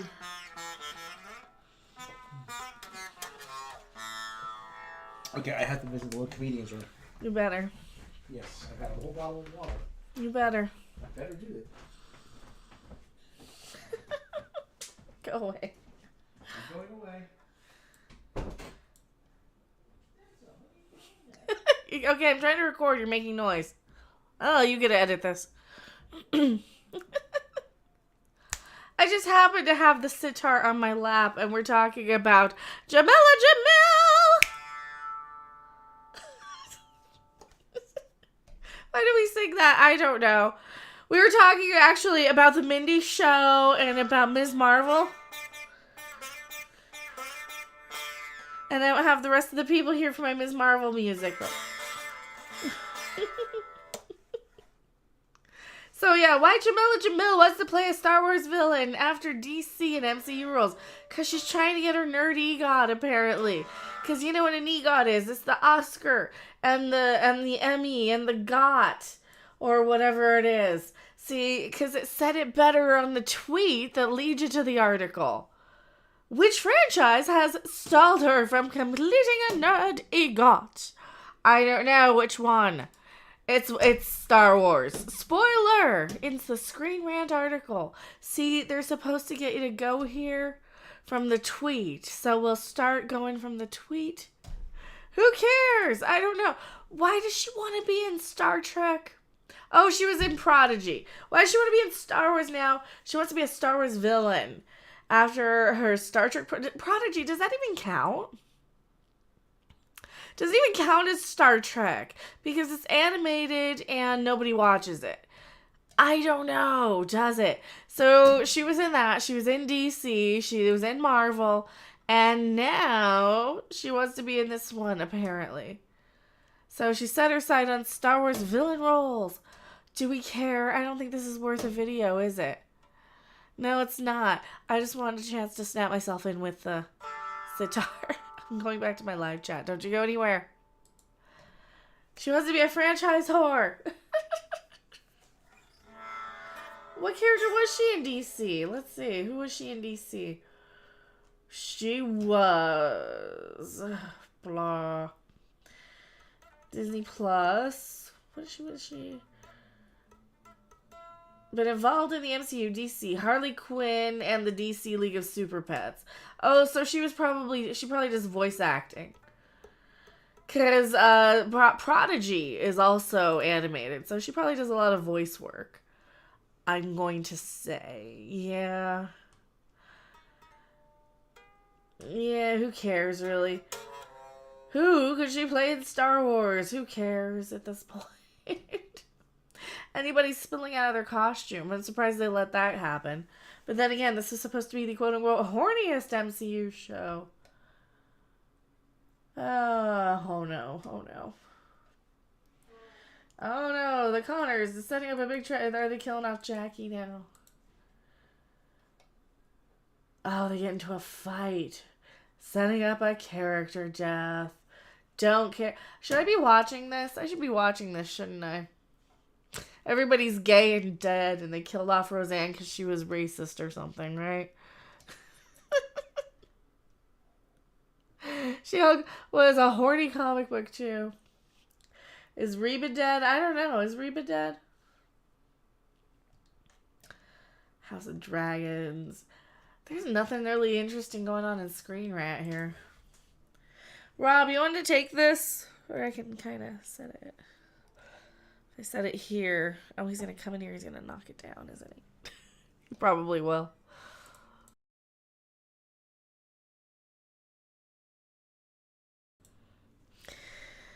They killed off the show and they killed off Roseanne. See, and that's kind of why I never started watching the thing, because I heard she was killed off.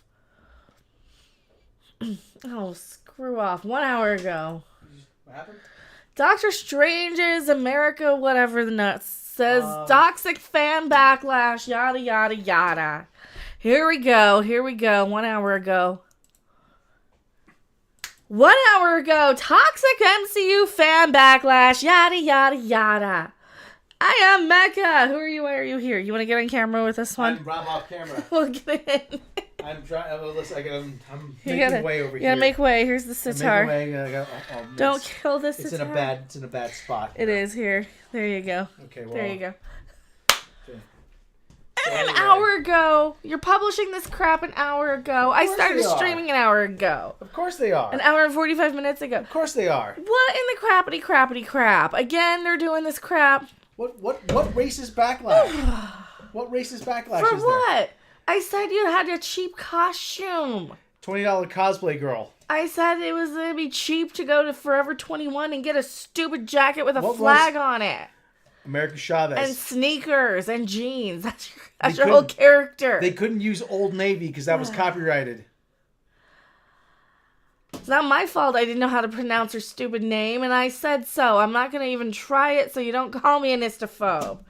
So Doctor Strange 2's America actor, whatever, Gomez, reflects on the toxic MCU backlash to her work in the film. That was all made up BS, wasn't it?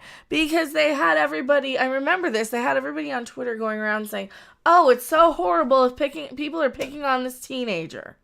Because everybody was protective because this is a stupid teenager.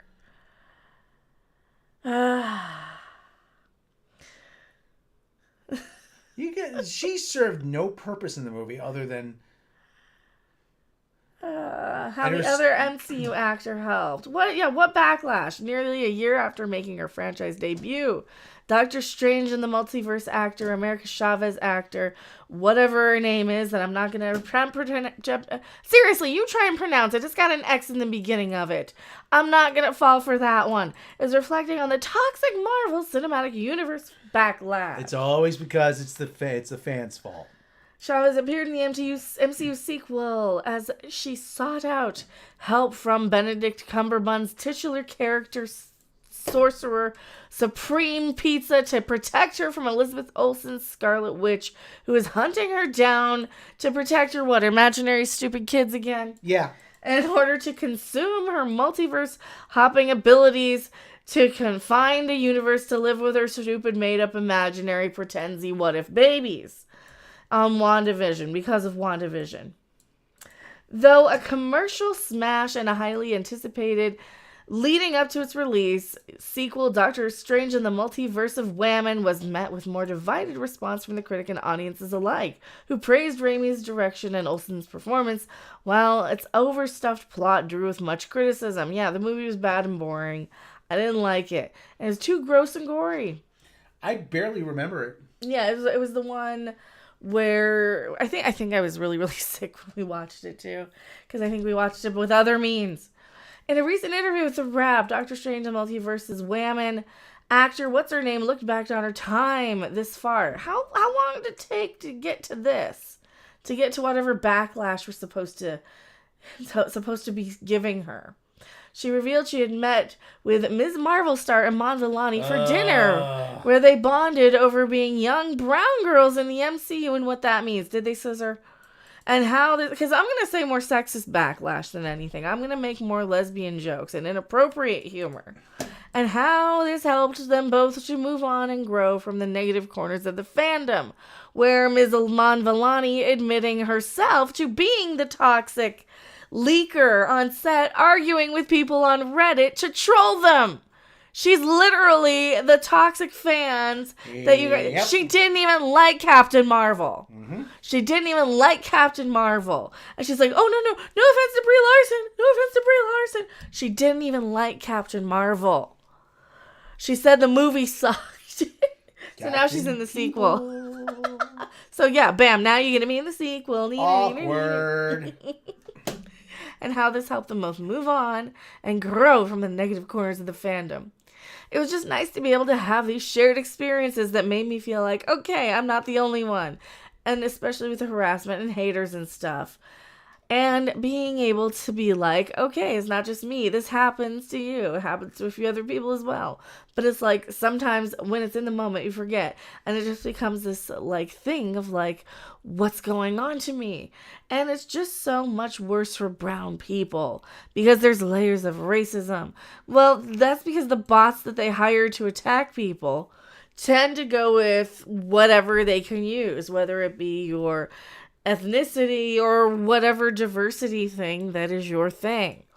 And it's just, and I can guarantee you this, probably 99% of the time is Disney sending those bots themselves just to promote buzz around it, just so they can make an article saying that the fans are racist. Because guess what? Nobody gave a flying flippity flip about America Chavez, the character, because nobody cared about the character. Nobody was complaining that it was a ethnicity swap or anything like that because nobody cared about the character to begin with. Didn't care if she was swapped or not. Because there's layers of racism and it's tough, and it's just being able to talk to him on and be like, you're not the only one, and be able to show my support and be like, and be able to kind of take her out to dinner and be able to take her mind off it, be able to release it all, and afterwards be able to laugh and be just like, look at the conversation we just had. Look at that. We're laughing and it's great. How phony baloney does this sound? Look at us. We were laughing and it was so amazing to laugh. This is fake news. Mm-hmm. This is bullshit and they know it. Much like America before her, Iman Vellani became the target of many times. So now they're calling her America. They can't even... They think this is America Ferrera. They don't know that the girl's name is that Hoxie Woxie, whatever her name is here. America actor. America Chavez. They don't know that the character's name. Yeah, there's no distinction between the character and the actor. I think they think this is America Ferrera they're talking about. Oh, check it out. It's Stingray Davis. Stingray Davis, where? Oh, there he is. He got killed, didn't he? Yep. So this is all BS. You want to read any of this? I can't read it from here. Hold on. Okay. Like America before, Iman Vellani became the target of many toxic trolls online upon Ms. Marvel's release, with many lambasting the show for being too childish and too woke, for centering on a Pakistani American character and her culture. Oh, no. I was all for that, but Ms. Marvel turned into you need a Muslim to English dictionary, and you need and just in the middle of every scene.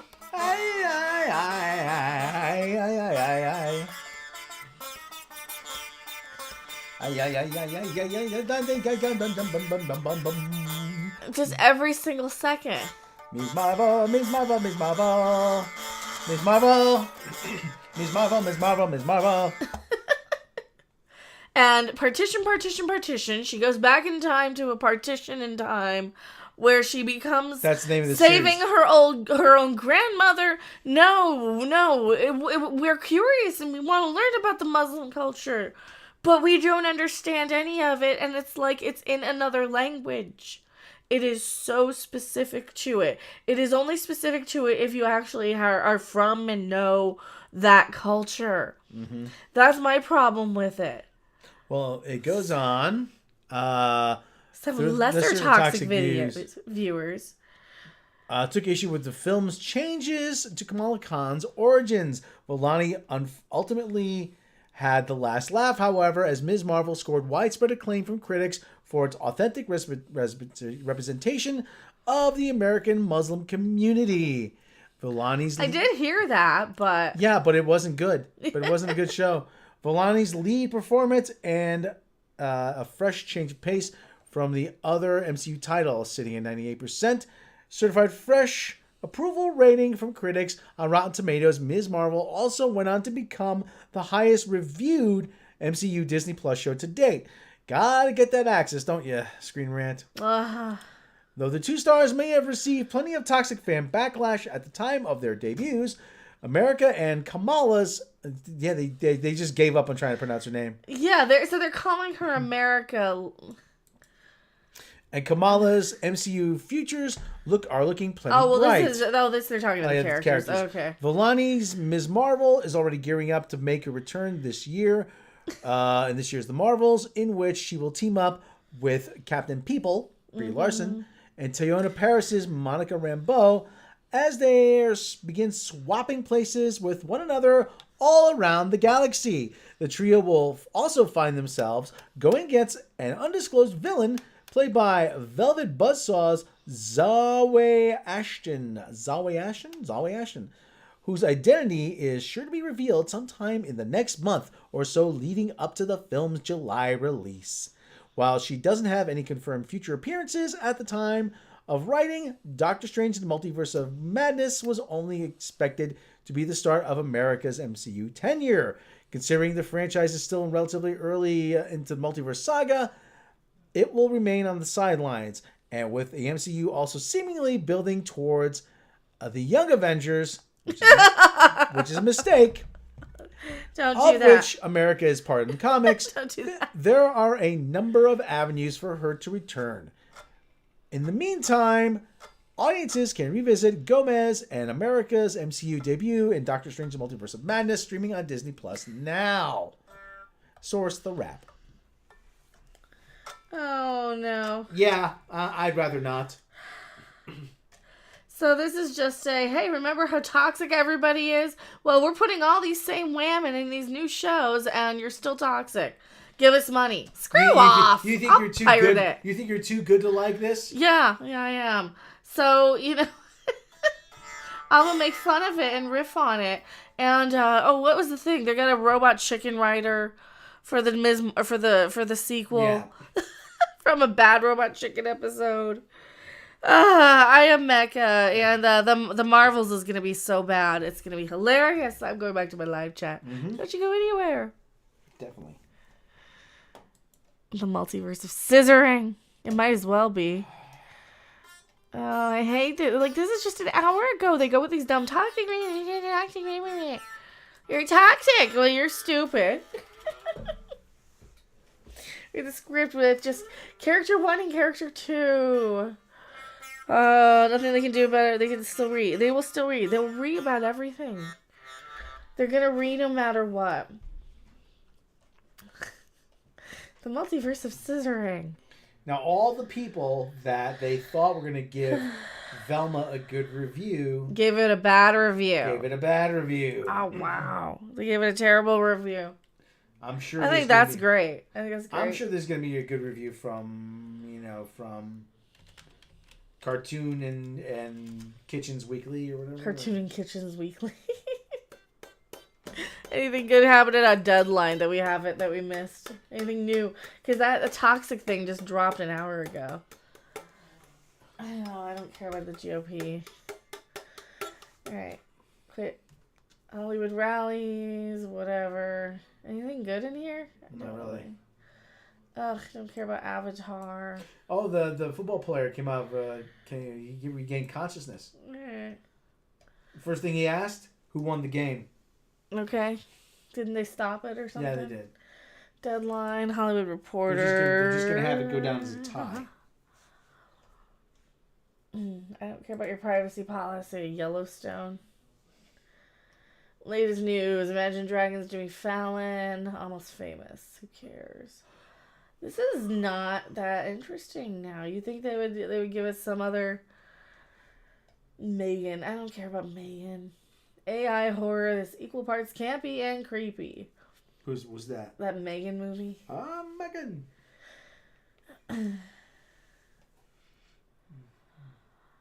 Heat Vision. Sea Beast sequel. What the hell's Sea Beast? Sea Beast? I never heard of it. There has a sequel? How about we? Who knows? Megan. See, I don't know why I'm supposed to care about Megan. I keep hearing about it, but dear God, I just don't care about any. I care more about the royal family, Harry and Meghan, than this Megan. Like, can I read Harry and Meghan's book? We're working on it. What about Medical mushrooms are legal in Oregon. I don't care. Why do I care? Shrooms. Megan review Allison Williams tangles with a rogue robot in a fun AI horror. A sequel. I don't want to keep creepy something. I don't like kids and things. Creepy kids. I don't like kids. Oh, yeah. The job of the entertainment industry to entertain me, not lecture or preach at me. Yeah. Okay, so it's a Blumhouse James Wan one. I don't like Blumhouse ones that much. They're still working off of old data from Twitter. Who? For Blumhouse? No, the quote-unquote Disney or, we're moved on from that. We're on to the Blumhouse, and that's still a thing. Blumhouse, they made what? What did they make? Like the don't they do like the what are they? The ones on the fraud people, I can't remember their names. The Warrens, the movies about the Warrens. Oh, haunting. The Amityville people who were frauds. Yeah. Yeah, Ed and Lorraine Warren.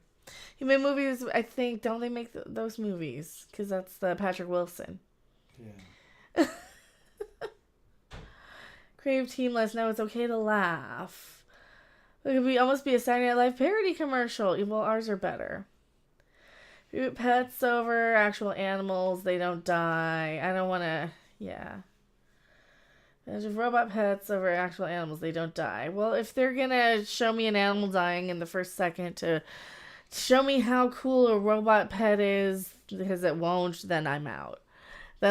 So I don't even want to continue reading it, because that's the type of thing they do, and I'm too sensitive to animal stuff to watch horror ever again. Oh, I'm not going to watch the Cocaine Bear either.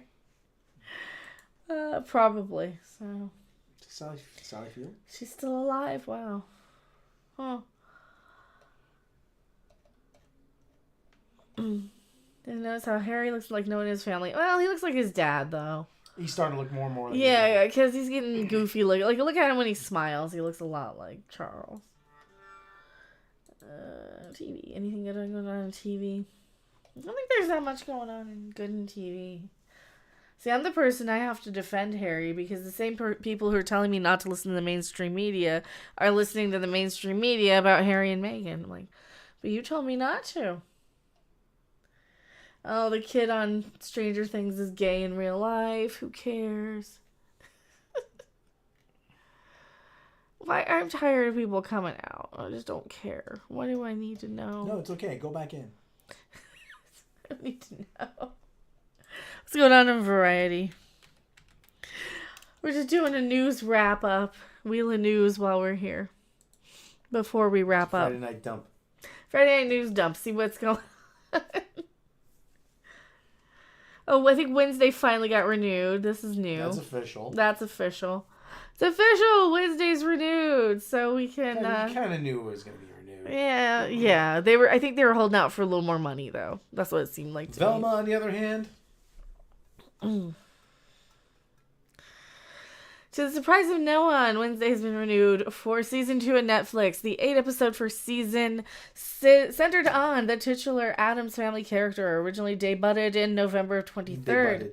Netflix announced shortly thereafter that the series set a new platform record for most hours viewed for an English language series in the first week, with over 341 million hours since then. The show has grown to become the second biggest English language season of Netflix television on Netflix, with over 1.2 billion hours viewed within its first 28 days, among other streaming series records. It's not that bad either. I didn't mind it too much.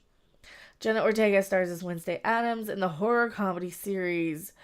Per the official first season description, the show centers on Wednesday's years as a student at Nevermore Academy, which is probably the mistake of the show. She attempts to master her emerging psychic ability, which is another big mistake of the show. Thwart a monstrous killing spree that has terrorized the local town and solve a supernatural mystery, which is another mistake of the show, that embroiled her parents 25 years ago while making them completely out of character, all while navigating her new and very tangled relationships at Nevermore, which are so Mary Sue and unconvincing. Everybody's in love with her. I'm going to put this back. All right. Everybody's in love with Wednesday. Yes. Along with Ortega. Oh yeah, we want to talk about all these removing of all these. Here, we'll come back and we'll talk about these HBO Max removing stuff. Yeah, she's also not a detective. She's not psychic. Along with her take, the cast of season 1 includes Gwendolyn Christie, Jamie McShay, Percy Hines White, Hunter Doohan, Emma Myers, Joy Sunday, Naomi J. Ogawa, and Moose Mustafa.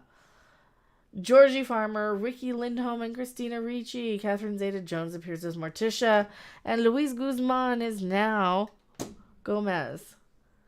Isaac Ordonez is Pugsley. These people.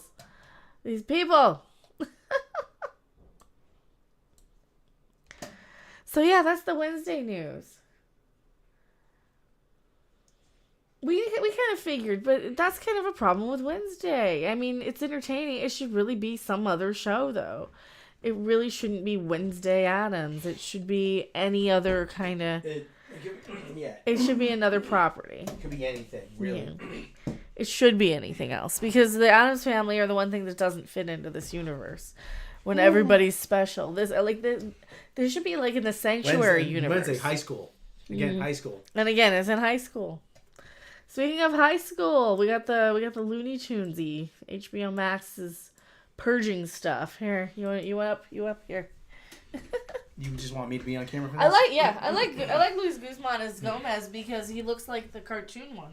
Like the comic strip, the original. So what I've read is before I start, what I've read is as far as the Flintstones are concerned, HBO Max, Warner Brothers owns Hanna-Barbera. Right. Okay, and there was a deal essentially HBO Max and Warner Brothers licensed the Flintstones to itself. Whatever the hell kind of sense that makes, I have no idea. But they've licensed it to itself, and that license has expired. So that's why seasons 4, 5, and 6 of the Flintstones have gone from HBO Max. But as far as the other Looney Tunes, I have no idea what's going on with these. At one point in the history, Warner Brothers' name, now Warner Brothers Discovery, was almost synonymous with a catalog of iconic cartoon shorts featuring characters like Bugs Bunny, Daffy Duck, Wile E. Coyote. Despite that legacy, Warner Brothers Discovery has now pulled hundreds of classic Looney Tunes shorts from its HBO Max streaming platform alongside 78 episodes of The Flintstones. Variety has confirmed that seasons 16 through 31 of Looney Tunes have been removed from HBO Max as of December 31st, totaling 256 episodes that originally aired between 1950 and 2004. Wow. Some iconic shorts pulled from the service include What's Opera Doc, Feed the Kid, The Rabbit of Seville. Wow. Duck Amuck, One Froggy Evening. Oh, those are some big ones. Would you like me to just give you the whole entire collection on the site? On what site? I just downloaded. You could do that, Okay. but just we'll put that aside for now. Okay. Excuse me. Seasons. What's that? Yeah. What's up, Dak? Seasons 4 through 6 of the Flintstones have also been pulled from HBO Max. Well, this was a tax thing, right? Which, I don't know if this is a tax thing, which greatly reduces the number of classic cartoons available to watch through the service.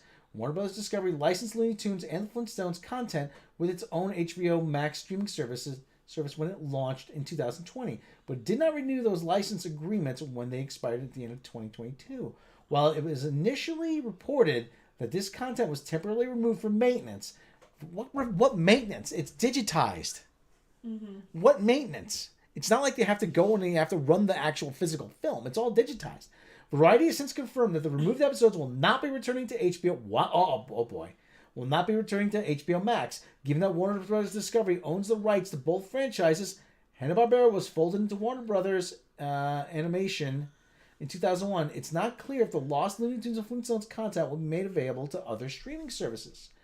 The decision to pull these cartoon classics is unfortunate and perplexing given that Looney Tunes is a legacy IP for Warner Brothers, but it's also not exactly surprising. HBO Max has been culling a great deal of content recently as it seeks to reduce expenses, effectively retiring Cartoon Network Studios in October 2022. and axing Westworld Raised by Wolves and the unreleased Batgirl movie. In addition, 200 episodes of Sesame Street were removed from HBO Max last August. So, listen, okay, this Zaslav guy... I think he knows that HBO Max is going under.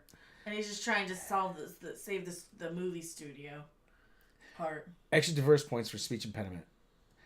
David Zaslav is not a fan of animation. Yeah. From what I've heard. Yeah. I mean, he's killed a lot of stuff. He's the guy I follow, and big shout out to him if he's out there listening. I doubt it. A guy by the name of Olin Rogers. I follow Olin Rogers on Twitter. I followed him for quite a while. He's creator of Final Space. Final Space seasons 1, 2, 3 is not going to be a 4th season, but Final Space is being used as a tax write-off, and it is going into the vault, and it is disappearing forever. There's going to be no DVDs. If you have the physical DVDs of 1 and 2, seasons 1 and 2, that's the only evidence there's ever going to be a Final Space. He's losing the rights to everything, but they're killing. Probably doing that with Warner. These two then. But this is something they already own. I don't understand, but this is long paid for. And the Flintstones, I have no idea. Why would you lose the rights to seasons 4, 5, and 6 of the Flintstones? Mm-hmm. Why would you not renew them? And I don't understand this. Let me see. Is there another variety? Let's see if there's any additional information. Yeah, we have a variety article too. Warner Bros. Discovery's content purge of HBO Max continue with the year-end culling of bucket of classic Looney Tunes shorts, the Flintstones episodes. As of December 31st, HBO Max removed seasons 16 through 13 of the original Looney Tunes library. Variety confirmed. Still remaining on the service, Looney Tunes seasons 1 through 15, which comprise 255 shorts spanning 1930 through 1949. With the shorts that were deleted were released 1950 through 2004, including What's Opera Doc, Feed the Kitty, Rabbitsville, Duck a Month, One Frog Even. Okay, this is essentially the same article. Mm-hmm. In addition, HBO Max's pulled season 4 through 5 and Flintstones, a total of 7 episodes. First 3 seasons of Hanna-Barbera classics still. Is Johnny Quest still on there?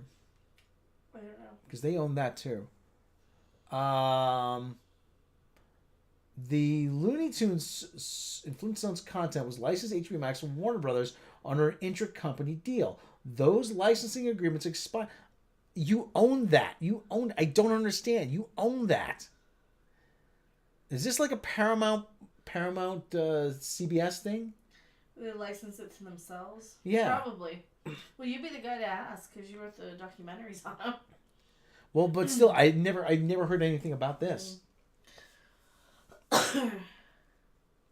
HBO Max did not renew them as it seeks to reduce the content expenses. I think things are pretty bad at HBO Max. I think they went into streaming to compete with all these without having any. I don't think they can compete. Yeah, I don't think they're nearly as popular as people think. I think that nobody kept them after Wonder Woman, and everybody's starting to drop their streamers, and that's like the third most popular. You have Netflix and Disney, and this is third, and it's way down. HBO Max's removal of Looney Tunes shorts was reported December 31st by a Twitter account called The Cartoon News. In a follow-up post Monday, the account said, without citing a source, that Looney Tunes clips were removed temporarily due to maintenance check to fix Photoshop titles, and that they'll return to HBO Max soon. A source familiar with HBO Max told Variety the Looney Tunes shorts will not, in fact, be coming back to the service. Since Discovery's acquisition of Warner Media from Warner Brothers Discovery, the company has made a series of content cutbacks aimed at reducing expenses. That has included canceling HBO Max's original series Minx, reversing season 2 renewal, and HBO's The Nevers earlier in the year. HBO as Max has expunged multiple exclusive film titles and original series and 200 older Sesame Street episodes. All told, while Warner Bros. Discovery said last month the company could incur content impairment and development write-off charges of the $3.5 billion as a result of the merger. In addition, Warner Bros. Discovery last month announced plans to remove several shows from HBO Max, including The Nevers, Raised by Wolves, F-Boy Island, Legendary, Finding Magic Mike, Head of the Class. Wow, I've never seen that. Wow. Is the new one? Is there a new one, or is it? That's probably a remake. Probably. The Time Traveler's Wife, in order to license them third-party ad-free support streaming streaming TV fast partners. At the same time, Warner Bros. Discovery is prepping a merged HBO Max Discovery Plus platform. There you go. They're merging platforms. The company hasn't announced details of pricing packaging yet, although Max is among the contenders. Okay. Gutless wokeism. Don't they already own them? Any royalties are paid 60 years later. Liberal censorship. Let me just take a look at HBO Max here. Oh yeah, they had a reboot. HBO Max. There was a Head of the Class reboot. HBO Max. I'm just curious. Let me see. Oh yeah. Oh jeez. Yeah, female lead. With a female lead. Come on. Not that it was a great. It was. They're all diversity. Yeah. Well, they were all pretty diverse anyway. Well, one of them was a pedo. Dan Schneider. Yeah, the fat guy was a pedo. Yeah, he was like. Look, Looney Tunes. He made like Ariana Grande touch her feet and stuff. Is there a search? He's a real sicko. So. Is there a search thing for here? Allegedly. Okay, look, so you have HBO Max. Okay, yeah, Power. So they show Looney Tunes here. Any shows. Well, I don't have it, so just don't hit anything. No. But you can. Well, I don't want it to put in like my email or anything. No, but you can just search though. Okay, well I'll search for it later. I'll find out later. But like, there's a lot of stuff that Hanna-Barbera. Okay, go ahead and close that. Yeah, a lot of stuff that Hanna-Barbera. Here, let me get this out of the way here. I'll do it. There. A lot of stuff that was Hanna-Barbera. I mean, wasn't this the Banana Splits? Was that Hanna-Barbera? Or was that Sid and Marty Krofft? Okay, you want me to keep sitting here? Yeah. Okay, I'll sit here in the hot seat for a time. Well, we're almost gonna wrap here. It's getting late, yeah. It's what 9:30 our time. It's 2.5 hours. Wile E. Coyote only spoke about 4 times. Marvin the Martian was brilliant as he has no discernible facial features but his eyes. Just like Lashana Lynch. Yeah. Hello, Mr. Bond. Hello, Mr. Bond. Hello, Mr. Bond. Stay your voices. Stay your faces, stay your way. I'll put a word on your name. Don't want it works. I am so canceled. Again. I think it was a Miss Sid and Marty show. I think you're right, Sid and Marty Krofft. Cha-la-la-la-la-la-la. Rationing, deadly smog, swing music, earliest forms of rock and roll, electroshock therapy, much more. He spoke to Bugs. That makes me very angry indeed. Wile E. Coyote, super genius. The spot on impression. Yeah. Someone said I do really good voice. A lot of people always said I do really good voices. This is like Banana Sauce. I like Sigmund the Sea Monster. Though it was the Bugaloos was another Sid and Marty Krofft thing.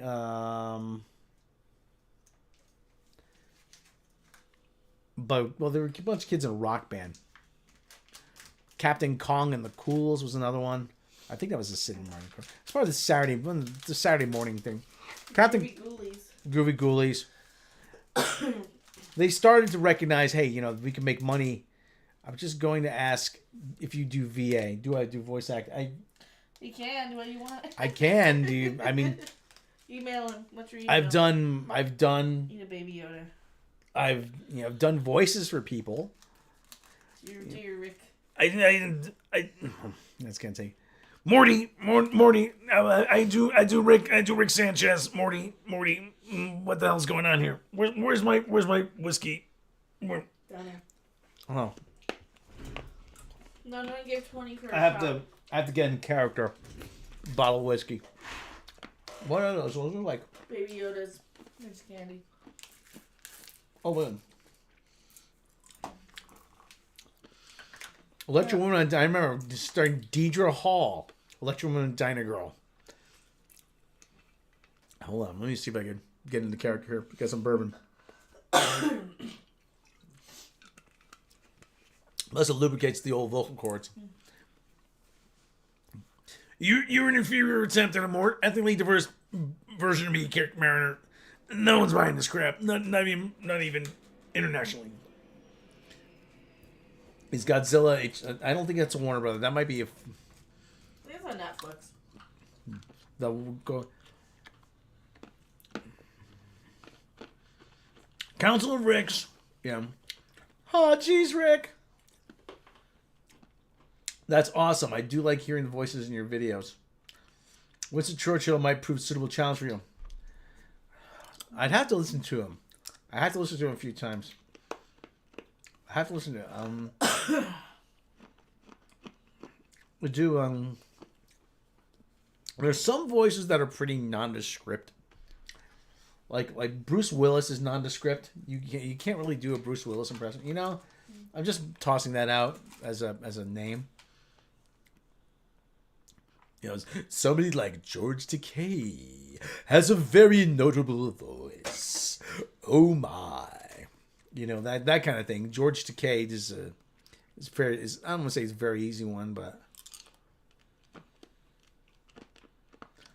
you know, Billy West would always make. Billy West would always make everybody sound like Larry from the Three Stooges. You know. Who's doing Larry? Hey, what's the big idea? Everybody, Fry, Village J. Fry. You know, Village J. Fry was Larry. Snippy was Larry. Hi, this is Larry from the Three Stooges. Trying to work myself into another bit. You know. Oh, Stinky, Stinky. Hey, Ren. Hey, Ren. Groomer. He's a groomer. He's a male who's pregnant. Male cat pregnant. I wasn't looking at the screen. You made me look. If I wasn't looking at the screen, you would have made me look with his voice. Like Cheech is another big one I do. Mm-hmm. Hey, Holmes. Hey, we go to have a party. Gonna get to the get the cheese, the drink, the whiz, the whiskey, the party. Go to get the burritos. Yeah, man. Yeah, they have Cheech and Chong weed. Hey, man, we get money for that? Yes. Oh, cool, man. I get a couple extra pesos. Cheech and Chong. Yeah, we were at the dispensary and they have Cheech and Chong weed. They don't want to donate so I can try some Cheech and Chong weed. Mm-hmm. Yeah, money for the weed. Yeah. You used to ever watch Viva Allegra? Anyone ever watch Viva Allegra? It used to come on channel 54, Maryland, like 5 a.m. Cheech and Chong Opoly exists. There was, I do Sam Kinison. I do Sam Kinison. Hey, Sam Kinison. Hey, Sam Kinison. What are you talking about, Sam Kinison? Yeah, but you do the quiet part, though. I do the quiet part, but I have to get really loud. Yeah, the quiet part is like the impressive part. Yeah, I do Sam. I do the quiet. You know, the quiet Sam. The Sam was a little introspective. Yeah, hey, man, we're in the 90s now. You know, so weed's legal. You get weed. It's not legal. You get weed. Holy crap! Do the Dusk Till Dawn line. What, the Cheech? I don't know. I've never seen. Jordan Peterson. Dude, Jordan Peterson? Jordan Peterson is go clean your room. Clean your room. I'm Jordan Peterson.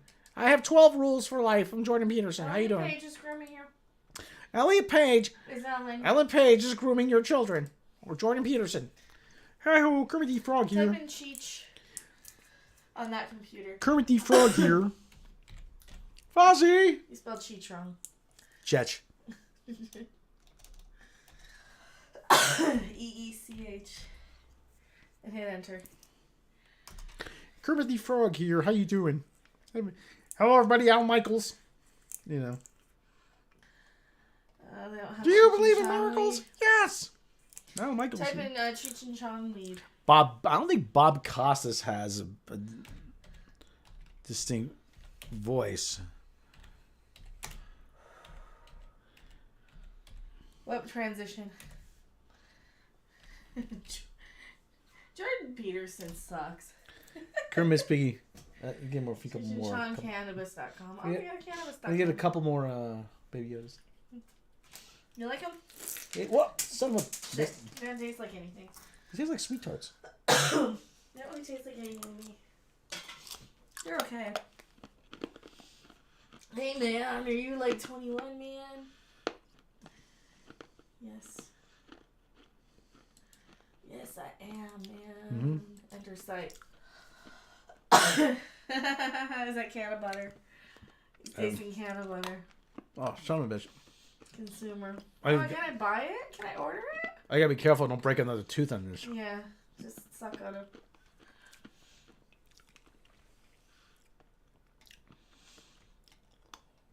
Your shop need weed, man? Our team.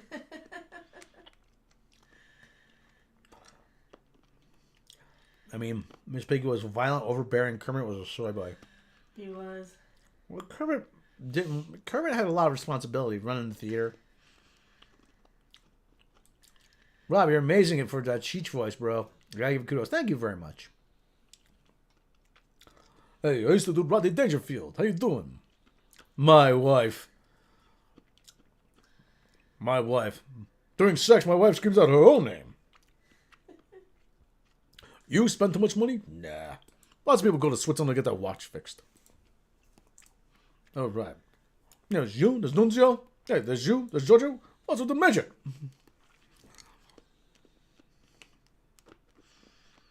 Yeah. Hey, how you doing? Bit of a dated version. I used to do Regis Philbin.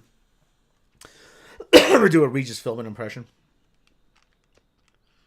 Very funny, very funny.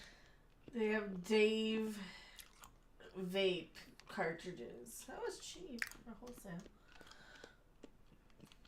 Alright, it says California. I don't think I can buy it. My wife cuts me out all the time. Don't worry, guys. She just cut out entirely. And why don't you call me when you have no class? This is... Bullmates.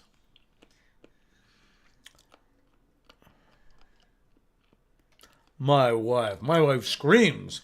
During sex, my wife screams, especially when I walk in on her. It's hard to... You spit me out to the main menu. Alright, talk to people. I was lucky enough to see Rodney in December of 1991. We should go to a comedy show. We should, yeah. Yeah, it'd be about $25 a person to go. Rodney? Nobody, but, you know, might be fun. I heard Rodney was a raging alcoholic. His best performances in Natural Born Killers. Rodney had a lot of internal pain. Crunch, crunch, crunch. Rodney had I gotta like soften it up before I do anything. You Klingon bastards, you kill my son. You Klingon bastards, you kill my son. You Klingon bastards, you killed my son. Alvin Peterson upgraded membership to tier 2. Thank you, Alvin Peterson. Thank you. We appreciate it. Thank you. Yay. I like to thank Alvin Peterson. He is the best dressed dude in the biz. That's right. Paul Schaefer, how you doing? Paul Schaefer here, how you doing? I was swinging on the coast, Dave, with a guy by the name of Alvin Peterson. He's hip, he's 80s. Just want to go forever, crab legs. Crab leg? Oh, no. Hamburgers, tacos, fried chicken, shrimp, crab legs, fried chicken, pizza, pasta, steak. I have fried... Here, put this on screen. I'll put this on I have screen. fried fish so infrequently Yeah. that I might be able to live without it. Fried fish or crab legs, either or. I can eat fried fish. I don't think I'd want Will crab Gibson, legs. sorry, Rob, you're not funny. Okay. No, he's not. I've come to grips with it a lot for a long time ago. That's okay. I'm the funny one. There's a man on the wing of this plane. Becca, please come back on camera. So you want Becca? You want you to come back on? All right. All right, everybody. What do you give me? You get to look at the chair right now.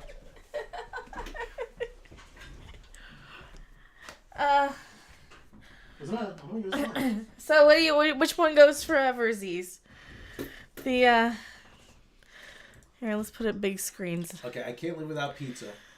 Yeah, I can't live without pizza. Burgers, you have them too often. Tacos? I like tacos. I can't live without tacos. Crab legs. See, I could live without steak. I don't like steak, but I'm going like I never eat crab legs. I could eat steak. I could eat fried fish. I could eat shrimp. Crab legs I have so infrequently, I might be able to get away with it. Crab legs. They smell like ass. You know, they smell like sweaty sweat. But crab legs, we typically have Christmas Eve, the Italian dinner of the seven fishes. King crab legs are good, actually. Yeah, I can do without that. What do you think? Crab sauce. So just one has to go forever. That's actually pretty good. It's better than two. I do love a nice steak. See, I can do without steak.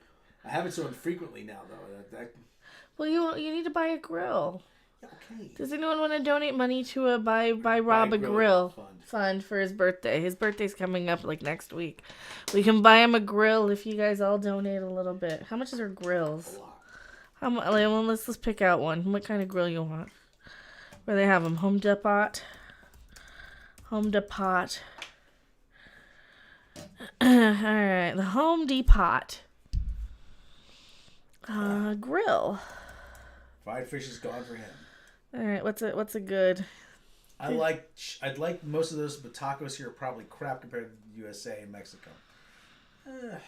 Probably, I don't know. I've never had a... The Velma show is not canceled yet. What's a good grill? Yeah, I don't know. Depends how nice a one you want. Well, it's for you. You'd be using it. For me.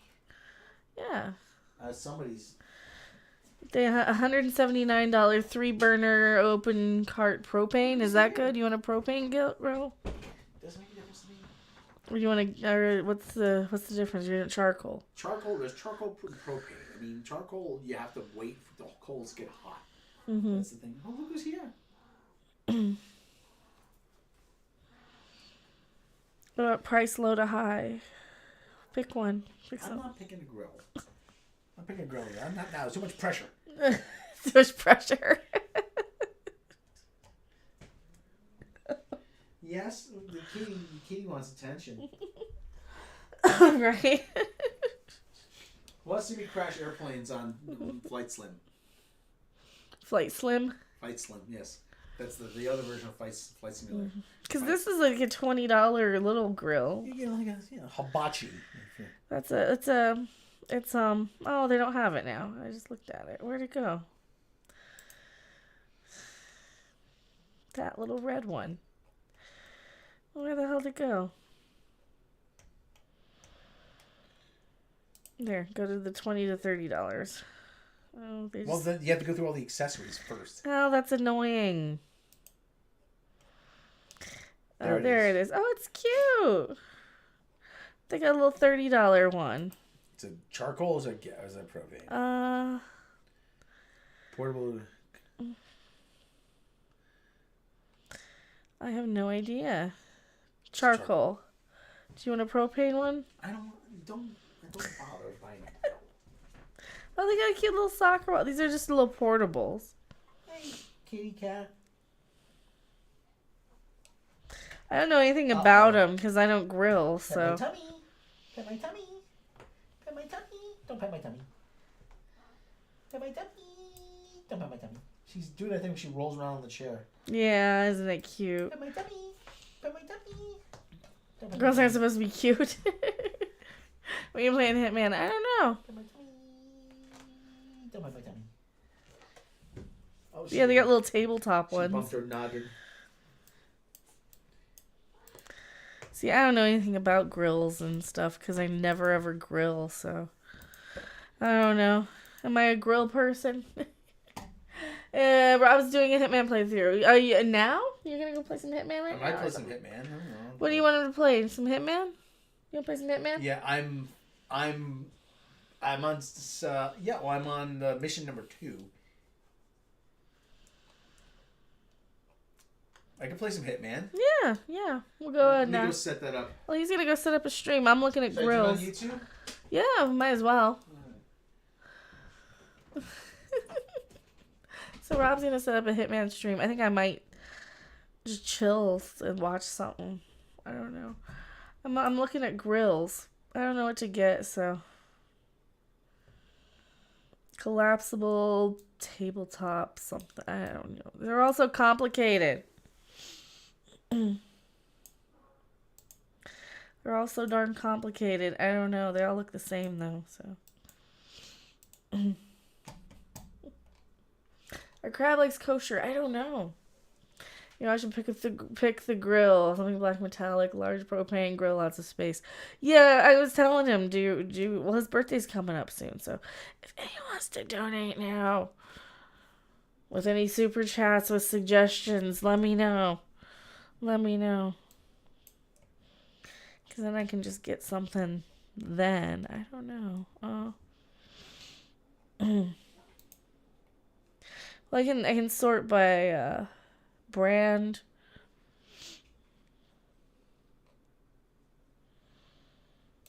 Propane, I guess. You can just sort by propane.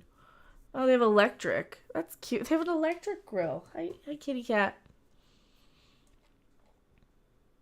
Oh, they're expensive. You don't need anything that big for, like, one person.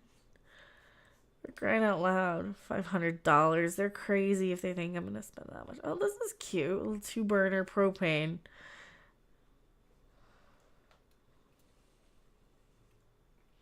Well, that's not so bad. Alright. Thank you guys so much for hanging out. We will see you on the next video, live stream, or wherever. The Velma stuff is ridiculous. So if this gets demonetized for a reason, I will put up the Velma stuff clipped separately. We will see you guys later. Bye. Go check out Rob's stream.